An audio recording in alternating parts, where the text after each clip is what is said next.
ನಡೆಯೊಳಗೆ ನುಡಿಯ ಪೂರೈಸಿ ಮೇಲೆ ತೂಗುವ ತ್ರಾಸು ಕಟ್ಟಳೆ ನಿಮ್ಮ ಕೈಯಲ್ಲಿ ಒಂದು ಜಗ ಕೊರತೆಯಾದರೆ ಎನ್ನ ನಜ್ಜಿ ನೀನೆಲ್ಲೂ ಹೋಗ ಕೂಡದ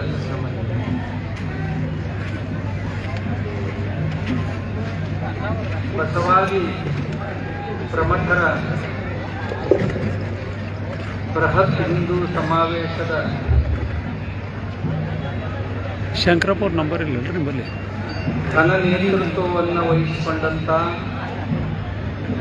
ಶಹಾಪುರದ ಕುಂಬಾರಗೇರಿಯ ಸೂಗೂರೇಶ್ವರ ಶ್ರೀಪೀಠದ ಷಟ್ಸ್ಥಲ ಬ್ರಹ್ಮ ಪೂಜ್ಯಪಾದ ಸೂಗೂರೇಶ್ವರ ಶ್ರೀಗಳ ಅಡಿದಾವರೆಗಳಲ್ಲಿ ವಂದಿಸಿ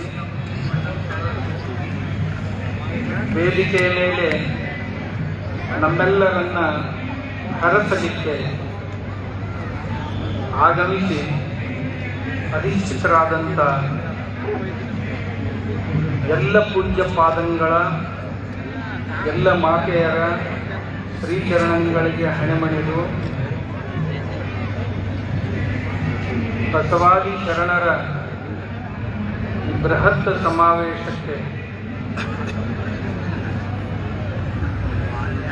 ಬಸವಾದಿ ಶರಣರು ಅನ್ನುವಲ್ಲಿ ಎಲ್ಲ ಸಮಾಜಗಳು ಅಂತ ಅಭಿಪ್ರೇತ ಆ ಎಲ್ಲ ಸಮಾಜದ ಜನರು ನಾವೇನಿಲ್ಲಿ ಸೇರಿದ್ದೇವೆ ತಮ್ಮೆಲ್ಲರಿಗೂ ನನ್ನ ತುಂಬ ಹೃದಯದ ಶರಣಾರ್ಥಿ.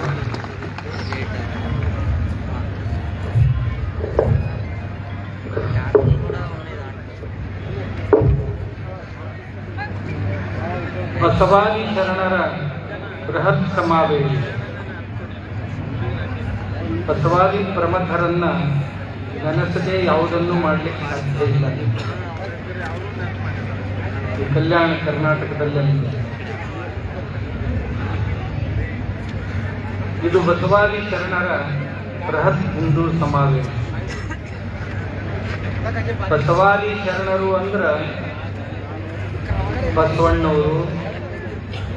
ಬಸವಣ್ಣವ್ರ ಜೊತೆ ಏನು ಸುಮಾರು 96 ಜಾತಿ 1,96,000 ಜನನಿರನ್ನ ಕಲ್ಯಾಣದಲ್ಲಿ ಸೇರಿದ್ರಲ್ಲ ಅವರೆಲ್ಲರೂ ಅವರ ಸಮಾವೇಶ. ಬಸವಣ್ಣವರು ಬಹಳ ಕಷ್ಟಪಟ್ಟರು. ಊರಿನ ಹೊರಗಿದ್ದವ್ರನ್ನೆಲ್ಲ ಕರ್ಕೊಂಡು ಊರೊಳಗೆ ಯಾರನ್ನ ಜನ ದೂರ ಇಡೋ ಪ್ರಯತ್ನ ಮಾಡ್ತಿದ್ರು ಅವರನ್ನೆಲ್ಲ ತಂದು ಜನರಲ್ಲಿ ಸೇರಿಸಿದ್ರು. ಅಂಥ ಬಸವಣ್ಣವ್ರಿಗೆ ಇವತ್ತು ತುಂಬ ಜನ ಅನುಯಾಯಿಗಳು, ಯಾವ್ಯಾವ ರೀತಿ ಅನುಯಾಯಿಗಳಿದ್ದಾರೆ ಇವತ್ತಿನ ದಿವಸ ಬಸವಣ್ಣನವರ ಆ ತತ್ವಜ್ಞಾನಕ್ಕೆ ಅಂದ್ರೆ ಬಸವಣ್ಣನವರ ಹೆಸರು ಹೇಳಿಕೊಂಡು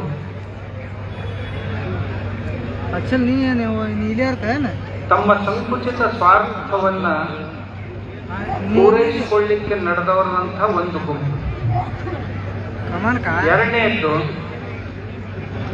ಬಸವಣ್ಣನವರನ್ನ ತಮ್ಮ ಆಜೀವಿಕೆಯ ಹೊಟ್ಟೆಯ ಪಾಡಿಗೆ ಬಸವಣ್ಣವ್ರ ಹೆಸರು ಹೇಳಿ ಊಟ ಮಾಡುವಂತ ಜನರದೊಂದು ಗುಂಪು.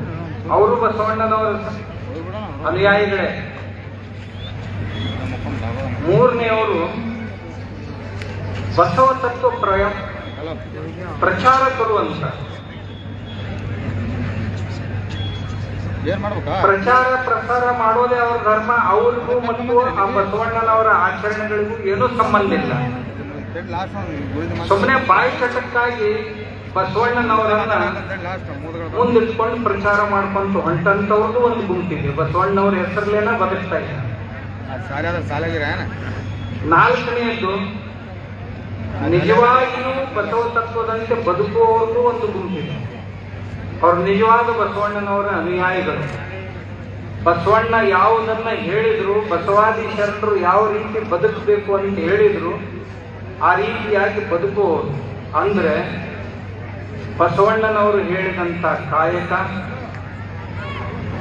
ಬಸವಣ್ಣನವರು ಹೇಳಿದಂಥ ಅರ್ಚನೆ, ಬಸವಣ್ಣನವರು ಹೇಳಿದಂಥ ದಾಸೋಹ, ಬಸವಣ್ಣನವರು ಹೇಳಿದಂಥ ಸಮಾನತೆ, ಇವೆಲ್ಲವುಗಳಿಗಾಗಿ ತಮ್ಮ ಜೀವನವನ್ನು ಸವಿಸ್ತಾ ಇರುವಂಥವ್ರದ್ದು ಒಂದು ಗುಂಪಿದೆ. ಅವರು ನಿಜವಾದ ಬಸವಣ್ಣನವರ ಅನುಯಾಯಿಗಳು.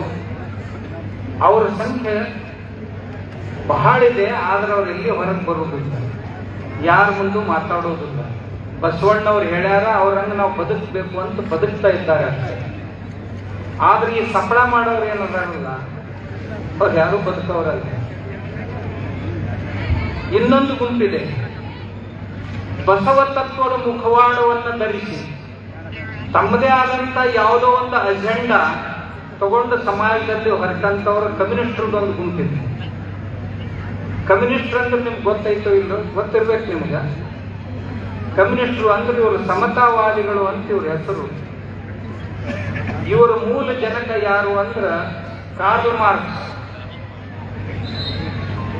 ಎಲ್ಲದರಲ್ಲಿಯೂ ಸಮತೆಯನ್ನ ತರಬೇಕು ಅಂದ. ನಮ್ಮ ಶರೀರದಲ್ಲಿಯೇ ಬಂದಿಲ್ಲ. ಒಂದು ಬೆರಳು ದೊಡ್ಡದಿದೆ, ಇನ್ನು ಅದಕ್ಕಿಂತ ಒಂದು ಸ್ವಲ್ಪ ದೊಡ್ಡದದ, ಅದಕ್ಕಿಂತ ಸ್ವಲ್ಪ ದೊಡ್ಡದ, ಅದಕ್ಕಿಂತ ಸಣ್ಣದದ, ಅದಕ್ಕಿಂತ ಸಣ್ಣದದ. ಇವೆಲ್ಲವೂ ಕೂಡಿದ್ರೆ ಮಾತ್ರ ಸಮಾನ ಆಗ್ತಾವ ಹೊರತು ಇವೆಲ್ಲವೂ ಒಂದೇ ಸೈಜಿಗೆ ಬಂದ್ರೆ ಸಮಾಧಾನ ಆಗುವುದಿಲ್ಲ, ಆಗುವುದಿಲ್ಲ ಸಮಾನತೆ. ನಾವು ಸಮಾಜದಲ್ಲಿದ್ದಂಥವ್ರು ಎಲ್ಲರೂ ನಮ್ಮ ನಮ್ಮ ಸ್ಥಾನಗಳಲ್ಲಿ ಸಂತುಷ್ಟರಾಗಿ ಎಲ್ಲರೂ ಕೂಡಿ ಕೆಲಸ ಮಾಡಬೇಕು ಅನ್ನೋ ಭಾವನೆಯನ್ನ ತಾಳಿದ್ರೆ ನಾವೆಲ್ಲರೂ ಕಲೆಕ್ಟರ್ ಆಗ್ತೀವಂದ್ರೆ ಸಾಧ್ಯ ಐತೆ. ಒಂದು ವ್ಯವಸ್ಥೆ ನಡಿಬೇಕಾದ್ರೆ ಕಲೆಕ್ಟರು ಬೇಕು, ತಹಶೀಲ್ದಾರು ಬೇಕು, SP ಅವರು ಬೇಕು, DYSP ಅವರು ಬೇಕು, CPIನೂ ಬೇಕು, ಇನ್ಸ್ಪೆಕ್ಟರ್ ಬೇಕು, ಪೊಲೀಸರು ಬೇಕು. ಇಲ್ಲ ನಾವು ಸಮಾನತೆಯನ್ನು ತರ್ತೀವಂತ ಎಲ್ಲರನ್ನೂ SP ಮಾಡಿದ್ರೆ ಸಮಾಜ ನಡಿಲಿಕ್ಕೆ ಸಾಧ್ಯ ಇಲ್ಲ. ಇದು ಬಹಳ ಜನರಿಗೆ ಪಚನ ಆಗೋದು ಕಷ್ಟ ಇದೆ. ಹೀಗೆ ಸಮಾನತೆಯ ಮುಖವಾಡವನ್ನ ಹಾಕೊಂಡು ಈ ಬಸವ ಧರ್ಮದಲ್ಲಿ ಅಂದ್ರೆ ಬಸವಣ್ಣನ ಸಂಪ್ರದಾಯದಲ್ಲಿ ಒಳಹೊಕ್ಕಂತ ಕೆಲವೊಂದು ನುಸುಳುಕೋರರು ಅಂತ ಬಂದಿದ್ದಾರೆ. ಇವ್ರು ಯಾರು ಬಸವಣ್ಣನವರ ಮೇಲೆ ಪ್ರೀತಿ ಇದ್ದವರಲ್ಲ, ಬಸವಣ್ಣನವರನ್ನ ಅನುಸರಿಸಬೇಕು ಅಂದವರಲ್ಲ. ಧರ್ಮವೇ ಒಂದು ಅಪುವಿನ ಗುಳಿಗೆ, ನಶೆಯನ್ನೇರಿಸುವಂತ ಗುಳಿಗೆ ಅಂತ ಯಾವ ಕಮ್ಯುನಿಸ್ಟರು ಕರ್ಕೊಂಡು ಬಂದ್ರಲ್ಲ, ಧರ್ಮವನ್ನೇ ಒಂದು ಅಪುವಿನ ಗುಳಿಗೆ ಅಂತ ಕರ್ಕೊಂಡು ಬಂದ್ರಲ್ಲ, ಅವರು ಬಸವಣ್ಣವ್ರ ತತ್ವ ಹೇಳಕತ್ತಿದ್ರಲ್ಲ. ಯಾವಾಗಿಂದ ಇವ್ರಿಗೆ ಜ್ಞಾನೋದಯ ಆಯಿತು? ಅವರೇ ಆ ಕಡೆ ಈ ಕಡೆ ಒಂದಿಷ್ಟು ಮಂದಿ ಒಳೆ ಮಾಡ್ಕೊಂಡು ಬಂದು ಏನೇನೋ ಸೋಷಿಯಲ್ ಮೀಡಿಯಾದಾಗ ಅಲ್ಲಿ ಇಲ್ಲಿ ಬಸವಣ್ಣವ್ರ ತತ್ವ ಹೇಳಕತ್ತಿದ್ರು. 6 ಹಡದವ್ರ ಮುಂದೆ 3 ಹಡದವ್ರು ಮುರುಕ ಮಾಡ್ತಿದ್ರಂತಲ್ಲ, ಹಂಗ ಹೇಳಕತ್ತಿದ್ರಲ್ಲ. ಇವ್ರಿಗಂತಾರ ಮುಖವಾಡವನ್ನು ಧರಿಸಿಕೊಂಡು ತಮ್ಮ ಅಜೆಂಡಾ ಸಾಚು ಅಂದ್ರೆ ಇವ್ರ ಅಜೆಂಡಾ ಬೇರೆನೇ ಇರುತ್ತ. ಇನ್ನು ಕೆಲವು ಜನರು ಕುಂತ್ರ ನಿಂತ್ರ ಬಸವ ಬಸವ ಬಸವ ಬಸವ ಅನ್ಕೊಂತ ಬಸವಣ್ಣನನ್ನೇ ಉಸಿರಾಗಿಸ್ಕೊಂಡಂತ ನಾವು ಬಸವ ತತ್ವದವರು ಅಂತ ಸಹಿತ ಹೇಳಿಕೊಳ್ಳಾರ್ದ, ಕೇವಲ ಬಸವನನ್ನೇ ಸ್ಮರಿಸುವಂತ ಯಾವುದೇ ಜಾತಿಯವರು, ಯಾವುದೇ ಪಂಗಡದವರು, ಯಾರೇ ಇರ್ಬೇಕು ಅಂಥ ಜನನು ದೊಡ್ಡ ಪ್ರಮಾಣದೊಳಗದ. ಇವರು ಬಸವಣ್ಣನವರ ಅನುಯಾಯಿಗಳು. ಈ ಸಮಾವೇಶದ ಮುಖ್ಯ ಉದ್ದೇಶ ಏನು ಅಂದ್ರ, ಈ ಬಸವಣ್ಣನ ಮುಖವಾಡವನ್ನ ಧರಿಸಿಕೊಂಡು ಸೂಡೋ ಸೆಕ್ಯುಲರಿಸಮ್ ಅನ್ನ ಮುಂದೆ ಮಾಡಿಕೊಂಡು ಹಿಂದೂ ಧರ್ಮವನ್ನ ನಾಶ ಮಾಡಬೇಕು ಅಂತ ಏನು ಹೊಂಟಾರಲ್ಲ, ಅವರ ಮುಖವಾಡವನ್ನ ಕಳಿಸುವುದೇ ಈ ಸಮಾರಂಭದ ಮುಖ್ಯ ಉದ್ದೇಶ. ಯಾರ್ಯಾರು ಬಸವಣ್ಣನವರ ಬಸವ ತತ್ವದ ಸೋಗುಗಳನ್ನ ಹಾಕಿಕೊಂಡು ಮುಖವಾಡಗಳನ್ನ ಧರಿಸಿಕೊಂಡು ಏನ್ ಮಾಡಕ್ ಹೊಂಟಾರಲ್ಲ, ಅವರನ್ನ ಎಕ್ಸ್ಪೋಸ್ ಮಾಡೋದೇ ಈ ಕಾರ್ಯಕ್ರಮದ ಮುಖ್ಯ ಉದ್ದೇಶ. ಎರಡನೇದು, ವಿಶ್ವವ್ಯಾಪಿಯಾಗಿ ಬೆಳೆಯಬೇಕಾದಂತ ನಮ್ಮ ಬಸವಣ್ಣವರನ್ನ ಕೇವಲ ಒಂದು ಸಮಾಜಕ್ಕೆ ಸೀಮಿತಗೊಳಿಸಲಿಕ್ಕೆ ಹೊರಟಿದಾರಲ್ಲ, ಇದನ್ನ ತಡೆಗಟ್ಟಬೇಕಾಗಿದೆ. ಅವರು ಒಂದು ಸಮಾಜದ ಕೇವಲ ಒಂದು ಸಮಾಜದ ಆಸ್ತಿಯನ್ನಾಗಿ ಮಾಡ್ಲಿಕ್ಕೆ ಹೊರಟಿದ್ದಾರೆ ಕೆಲವು ಜನ. ಬಸವಣ್ಣ ಕೇವಲ ಒಂದು ಸಮಾಜದ ನಾಯಕ ಅಲ್ಲ, ಒಂದು ಸಮಾಜಕ್ಕೆ ಗುರು ಅಲ್ಲ, ಸಮಾಜದ ಎಲ್ಲ ಸಮಾಜಗಳನ್ನು ಕೂಡಿಸಿದಂತ ಪುಣ್ಯಾತ್ಮ. ಆ ಪುಣ್ಯಾತ್ಮನನ್ನ ವಿಶ್ವವ್ಯಾಪಿಯಾಗಿ ಮಾಡಬೇಕಾಗಿತ್ತು. ಆದ್ರೆ ಅದನ್ನ ತಂದು ಕೇವಲ ಒಂದೇ ರಾಜ್ಯದಲ್ಲಿ ಒಂದು ಜಾತಿಗೆ ಸೀಮಿತಗೊಳಿಸ್ತಾ ಇದ್ದಾರಲ್ಲ, ಇದನ್ನ ತಡೆಗಟ್ಟುವುದೇ ಈ ಸಮಾಜದ ಸಮಾವೇಶದ ಮುಖ್ಯ ಉದ್ದೇಶ. ಮೂರನೇದ್ದು, ಬಸವಣ್ಣ ಏಕೀಕೃತಗೊಳಿಸಿದಂತ ಎಲ್ಲ ಸಮಾಜಗಳು. ಈ ಸಮಾರಂಭದ ಮುಖ್ಯ ಉದ್ದೇಶ ಅಂದ್ರೆ ಬಸವಣ್ಣವರು ಎಂಥೆಂಥವ್ರನ್ನ ಕರ್ಕೊಂಡು ಬಂದರಿ. ಸೂಳೆಯ ಸಂಕವಿಯನ್ನ ಕರ್ಕೊಂಡು ಬಂದರು, ಸಮಗಾರ ಹರಳಯ್ಯನವರನ್ನ ಕರ್ಕೊಂಡು ಬಂದರು, ಮಡಿವಾಳ ಮಾಚಿದೇವರನ್ನ ಕರ್ಕೊಂಡು ಬಂದರು, ವೈದ್ಯ ಸಂಗಣ್ಣನ ಕರ್ಕೊಂಡು ಬಂದರು, ಬೋಂತಾದೇವಿಯನ್ನ ಕರ್ಕೊಂಡು ಬಂದರು, ಕಾಶ್ಮೀರದ ಅರಸನಾದಂತ ಮಹಾದೇವ ಭೂಪಾಲನನ್ನ ಕರ್ಕೊಂಡು ಬಂದರು, ಬಾವೂರ್ ಬೊಮ್ಮಯ್ಯನನ್ನ ಕರ್ಕೊಂಡು ಬಂದರು. ಇಲ್ಲಿಯವರೇ ಎಂಥೆಂಥವರನ್ನ, ಹಡಪದ ಅಪ್ಪಣ್ಣನ ಕರ್ಕೊಂಡು ಬಂದರು. ಯಾವ ಸಮಾಜವನ್ನು ಬಿಡಲಿಲ್ಲ, ಎಲ್ಲರನ್ನೂ ಕರ್ಕೊಂಡು ಬಂದು ನಾವೆಲ್ಲರೂ ಒಂದು ಅಂತುವ ಭಾವನೆಯನ್ನ ಬಸವಣ್ಣವರು ನಿರ್ಮಾಣ ಮಾಡಿದ್ರು. ಆದ್ರೆ ಇವತ್ತಿನ ದಿವಸ ಈ ಬಸವಣ್ಣವರ ಹೆಸರು ಹೇಳಿಕೊಂಡು ಸಮಾಜವನ್ನ ಧರ್ಮವನ್ನ ಒಡೆಯಲಿಕ್ಕೆ ಹೊರಟಂತ ಧರ್ಮಘಾತಕರು ಧರ್ಮದ್ರೋಹಿಗಳು ಅಂತ ಏನದಾರಲ್ಲ, ಅವರಿಗೆ ಪಾಠ ಕಲಿಸೋದೇ ಈ ಸಮಾರಂಭದ ಮುಖ್ಯ ಉದ್ದೇಶ. ಅವರು ಬಸವಣ್ಣನವರ ಹೆಸರಿನಲ್ಲಿ ಇವರು ಲಿಂಗಾಯತರು, ಇವರು ವೀರಶೈವರು ಅಂತ ಇದ್ದ ಒಂದು ಸಮಾಜವನ್ನ ಎರಡು ಮಾಡ್ಲಿಕ್ಕೆ ಹೊಂಟಂತ ಈ ಧೂರ್ತರನ್ನ ತಡೆಯೋದೇ ಈ ಸಮಾವೇಶದ ಮುಖ್ಯ. ಇನ್ನೊಂದು, ಬಸವಣ್ಣನವರ ಹೆಸರು ಹೇಳಿಕೊಂಡು ಹಿಂದೂ ಧರ್ಮವನ್ನ ನಾಶ ಮಾಡಬೇಕು ಅಂತಕ್ಕಂಥ ಇವ್ರದ್ದು ಹಿಡನ್ ಅಜೆಂಡಾ. ಯಾಕೆಂದ್ರೆ ಕೆಲವೊಂದು ರಾಜಕಾರಣಿಗಳ ಕೈಗೊಂಬೆ ಅಂತೆ ವರ್ತಿಸ್ತಾ ಇರುವಂತ ಇವರು ಮತ್ತೊಬ್ಬರಿಗೆ ಹೇಳ್ತಾರೆ, ನೀವು ಅವ್ರ ಕೈಗೊಂಬೆದಿರಿ, ಇವ್ರ ಕೈಗೊಂಬೆದಿರಿ. ನಾ ಹೇಳಿದ್ರೆ ಕಾಡು ಸಿದ್ದೇಶ್ವರ ಸ್ವಾಮಿ ಯಾರ ಕೈಗೊಂಬೆ ಆಗೋದು ಅಷ್ಟು ಸುಲಭದ ಕೆಲಸ ಅಲ್ಲ. ಯಾಕಂದ್ರೆ ನನಗೇನೂ ಬೇಕಾಗಿಲ್ಲ, ಹಿಂಗಾಗಿ ನಾನು ಕೈ ಮುಂದಕ್ಕೆ ಮಾಡ್ಬೇಕಾದ್ರೆ ಕಾಲು ಮಡಚ್ಕೋಬೇಕಾಗ್ತೈತಿ. ಯಾರ ಹತ್ರನೂ ಏನು ಈ ಜೀವನದಲ್ಲಿ ಯಾವ ಮಹತ್ವಾಕಾಂಕ್ಷೆಗಳನ್ನು ಹೊಂದಿದಂತ ಮನುಷ್ಯ ಅಲ್ಲ. ಹಿಂಗಾಗಿ ಕಾಡು ಸಿದ್ದೇಶ್ವರ ಸ್ವಾಮಿಯನ್ನ ಯಾರೂ ಕೈಗೊಂಬೆ ಮಾಡ್ಕೊಳ್ಳಿಕ್ಕಿನ್ನ ಹುಟ್ಟಿ ಬರಬೇಕು. ನನಗೆ ನಮ್ಮ ದೇಶ, ನನ್ನ ಸಮಾಜ, ನಮ್ಮ ಧರ್ಮ ಇದು ಸುರಕ್ಷಿತವಾಗಿರ್ಬೇಕನ್ನುವಂತ ಒಂದು ಕಾಳಜಿ ಬಿಟ್ರೆ ಮತ್ಯಾವ ಕಾಳಜಿನೂ ಇಲ್ಲ. ನಾ ಇದಕ್ಕಷ್ಟೇ ಮಾತ್ರ ಸೀಮಿತನಾದಂತ. ಈ ಸಮಾಜಗಳನ್ನ ಒಡಿಲಿಕ್ಕೇನು ಹೊರಟಾಗ, ಆಮೇಲೆ ಹಿಂದೂ ಧರ್ಮದ ಮೇಲೆ ಶ್ರದ್ಧೆಯನ್ನ ಕಡಿಮೆ ಮಾಡ್ಲಿಕ್ಕೆ ಹೊರಟ್ರಲ್ಲ, ದೇವರ ಮೇಲೆ ನಿಂದೆ ಮಾಡ್ಲಿಕ್ಕೆ ಹೊರಟರು, ಕೃಷ್ಣನ ಮೇಲೆ ನಿಂದೆ ಮಾಡಿದ್ರು, ಶಿವನ ಮೇಲೆ ನಿಂದೆ ಮಾಡಿದ್ರು. ಶಿವನಿಗೆ ತೊಡೆ ಮೇಲೊಬ್ಬಕ್ಕೆ ಹೆಂಡತಿ, ತಲೆ ಮೇಲೊಬ್ಬಕ್ಕೆ ಹೆಂಡತಿ, ಇಕ್ಕಿನ ಇಲ್ದಾಗ ಅಕ್ಕಿನ ಕೂಡ ಲವ್ ಮಾಡ್ತಾನ, ಅಕ್ಕಿ ಇಲ್ದಾಗ ಇಕ್ಕಿನ. ಇಂಥ ಹೀನ ಭಾಷೆಯಲ್ಲಿ ಏನಿ ನೀಚರು ನಮ್ಮ ದೇವತೆಗಳ ವಿಡಂಬನೆಯನ್ನ ಮಾಡ್ಲಿಕ್ಕೆ ಹತ್ತಿದ್ರಲ್ಲ, ಇದನ್ನು ವಿರೋಧ ಮಾಡೋದಕ್ಕಾಗಿ ನಾವು ಈ ಅಧಿವೇಶನವನ್ನು ಅನ್ಕೊಂಡು ನಮ್ಮ ಜಗುಲಿಯ ಮೇಲಿರುವಂತಹ ದೇವರುಗಳನ್ನು ಸಾವಕಾಶವಾಗಿ ಹೊಳೆಗೆ ಹಾಕಬೇಕು ಅಂತೇನು ಹೇಳಕ್ ಹತ್ತಿದ್ರಲ್ಲ, ನಾವು ಯಾರೇ ಬಡವರೇ ಇರಲಿ, ಶ್ರೀಮಂತರೇ ಇರಲಿ, ನಾವು ಯಾವ ಜಾತಿಯವರೇ ಇರಲಿ, ಯಾವ ಪಂಥದವರೇ ಇರಲಿ, ನಮ್ಮ ದೇವರುಗಳನ್ನ ಜಗುಲಿ ಅಂತಂದ್ರೆ ಇವು ಮ್ಯೂಸಿಯಂಗಳಾಗ್ಯಾವ ಅಂತ ಒಬ್ಬ ಸ್ವಾಮಿಗಳಿಗೆ ಹೇಳ್ತಾರ. ಈ ಜಗುಲಿಗಳಂದ್ರೆ ಮತ್ತೇನೋ ಆಗ್ಯಾವ ಅಂತ ಕೆಲವು ಸ್ವಾಮಿಗಳು ಹೇಳ್ತಾರ. ಹೇಳಿ ಈ ಜಗುಲಿಯ ಮೇಲಿನ ಈ ನೂರಾರು ದೇವರನ್ನೆಲ್ಲ ತಗೊಂಡು ಹೋಗಿ ಹೊಳೆಗೆ ಹಾಕಬೇಕು ಅಂತ ಏನು ಹೇಳಕತ್ತಾರ. ದಯವಿಟ್ಟು ಹಂಗೆ ಮಾಡಕ್ ಹೋಗ್ಬೇಡ್ರಿ. ಸಾವಿರ ವರ್ಷಗಳಿಂದ ನಮ್ಮ ಜನರಿಗೆ ಮನೆ ದೇವರು ಅಂತಿದೆ, ಇಷ್ಟ ದೇವರು ಅಂತಿದೆ, ಗ್ರಾಮ ದೇವರು ಅಂತಿದೆ, ಕ್ಷೇತ್ರ ದೇವರು ಅಂತಿದೆ, ಪುಣ್ಯ ತೀರ್ಥಗಳು ಅಂತಿವೆ, ಎಲ್ಲ ಇವೆ. ಅವು ಈ ದೇಶದ ಭಾವೈಕ್ಯತೆಯನ್ನ ಕಾಪಾಡುವಲ್ಲಿ ಬಹುದೊಡ್ಡ ಪಾತ್ರವನ್ನು ವಹಿಸಿವೆ. ನಮ್ಮ ದೇವರು ಅಂದ್ರೆ ಹಂಗ ಅಲ್ಲ, ಊರಾನ್ ದೇವ್ರ ಜಾತ್ರೆ ಇತ್ತಂದ್ರೆ ಎಲ್ಲಾ ಜಾತಿಯವರು ಎಲ್ಲಾ ಪಂಗಡದವ್ರು ನಾವು ಒತ್ತಟ್ಟಿಗೆ ಸೇರಿ ಹಬ್ಬ ಆಚರಿಸ್ದಂಗ ಆಚರಿಸ್ತೀವಿ. ಇದಕ್ಕಿಂತಲೂ ದೊಡ್ಡದು ಇನ್ನೇನು ಸಿಗ್ಬೇಕು? ಆದ್ರೆ ದೇವರ ಗುಡಿನ ಕೆಡಬೇಕು ಅಂತ ಇವ್ರೇನು ಹೊಂಟಾರಲ್ಲ, ಇವರಿಗೆ ಪಾಠ ಕಲಿಸೋ ಸಲುವಾಗಿ ಈ ಸಮಾವೇಶ. ಗುಡಿನ ಕೆಡಬೇಕಂತಾರೆ. ಯಾವ ಗುಡಿ ಇಡೀ ಊರಿನ ಜನರನ್ನು ಒತ್ತಟ್ಟಿಗೆ ಸೇರಿಸ್ತೈತಿ, ಒತ್ತಟ್ಟಿಗೆ ಕೂಡಿಸಿ ಊಟ ಮಾಡಿಸ್ತೈತಿ, ಒತ್ತಟ್ಟಿಗೆ ಸೇರಿಸಿ ಪ್ರಬೋಧನ ಕಾರ್ಯವನ್ನು ಮಾಡ್ತೈತಿ, ಒತ್ತಟ್ಟಿಗೆ ಸೇರಿಸಿ ನಾಟ್ಯ, ಕಲೆ, ಸಂಗೀತ ಮುಂತಾದವುಗಳನ್ನ ಬೆಳೆಸಿ ಉಳಿಸಿ ಬಹುದೊಡ್ಡ ಪಾಠವನ್ನ ಸಮಾಜಕ್ಕೆ ಕಲಿಸ್ತೈತಲ್ಲ, ಆ ಗುಡಿಗಳನ್ನೇ ಮುಗಿಸ್ಬಿಡ್ತೀವಿ ಅಂತಾರಲ್ಲ, ಅಂಥವರಿಗೆ ಪಾಠ ಕಲಿಸೋ ಸಲುವಾಗಿ ಈ ಸಮಾವೇಶ. ಇಷ್ಟೇ ಅಲ್ರಿ, ಈ ಸಮಾವೇಶದಲ್ಲಿ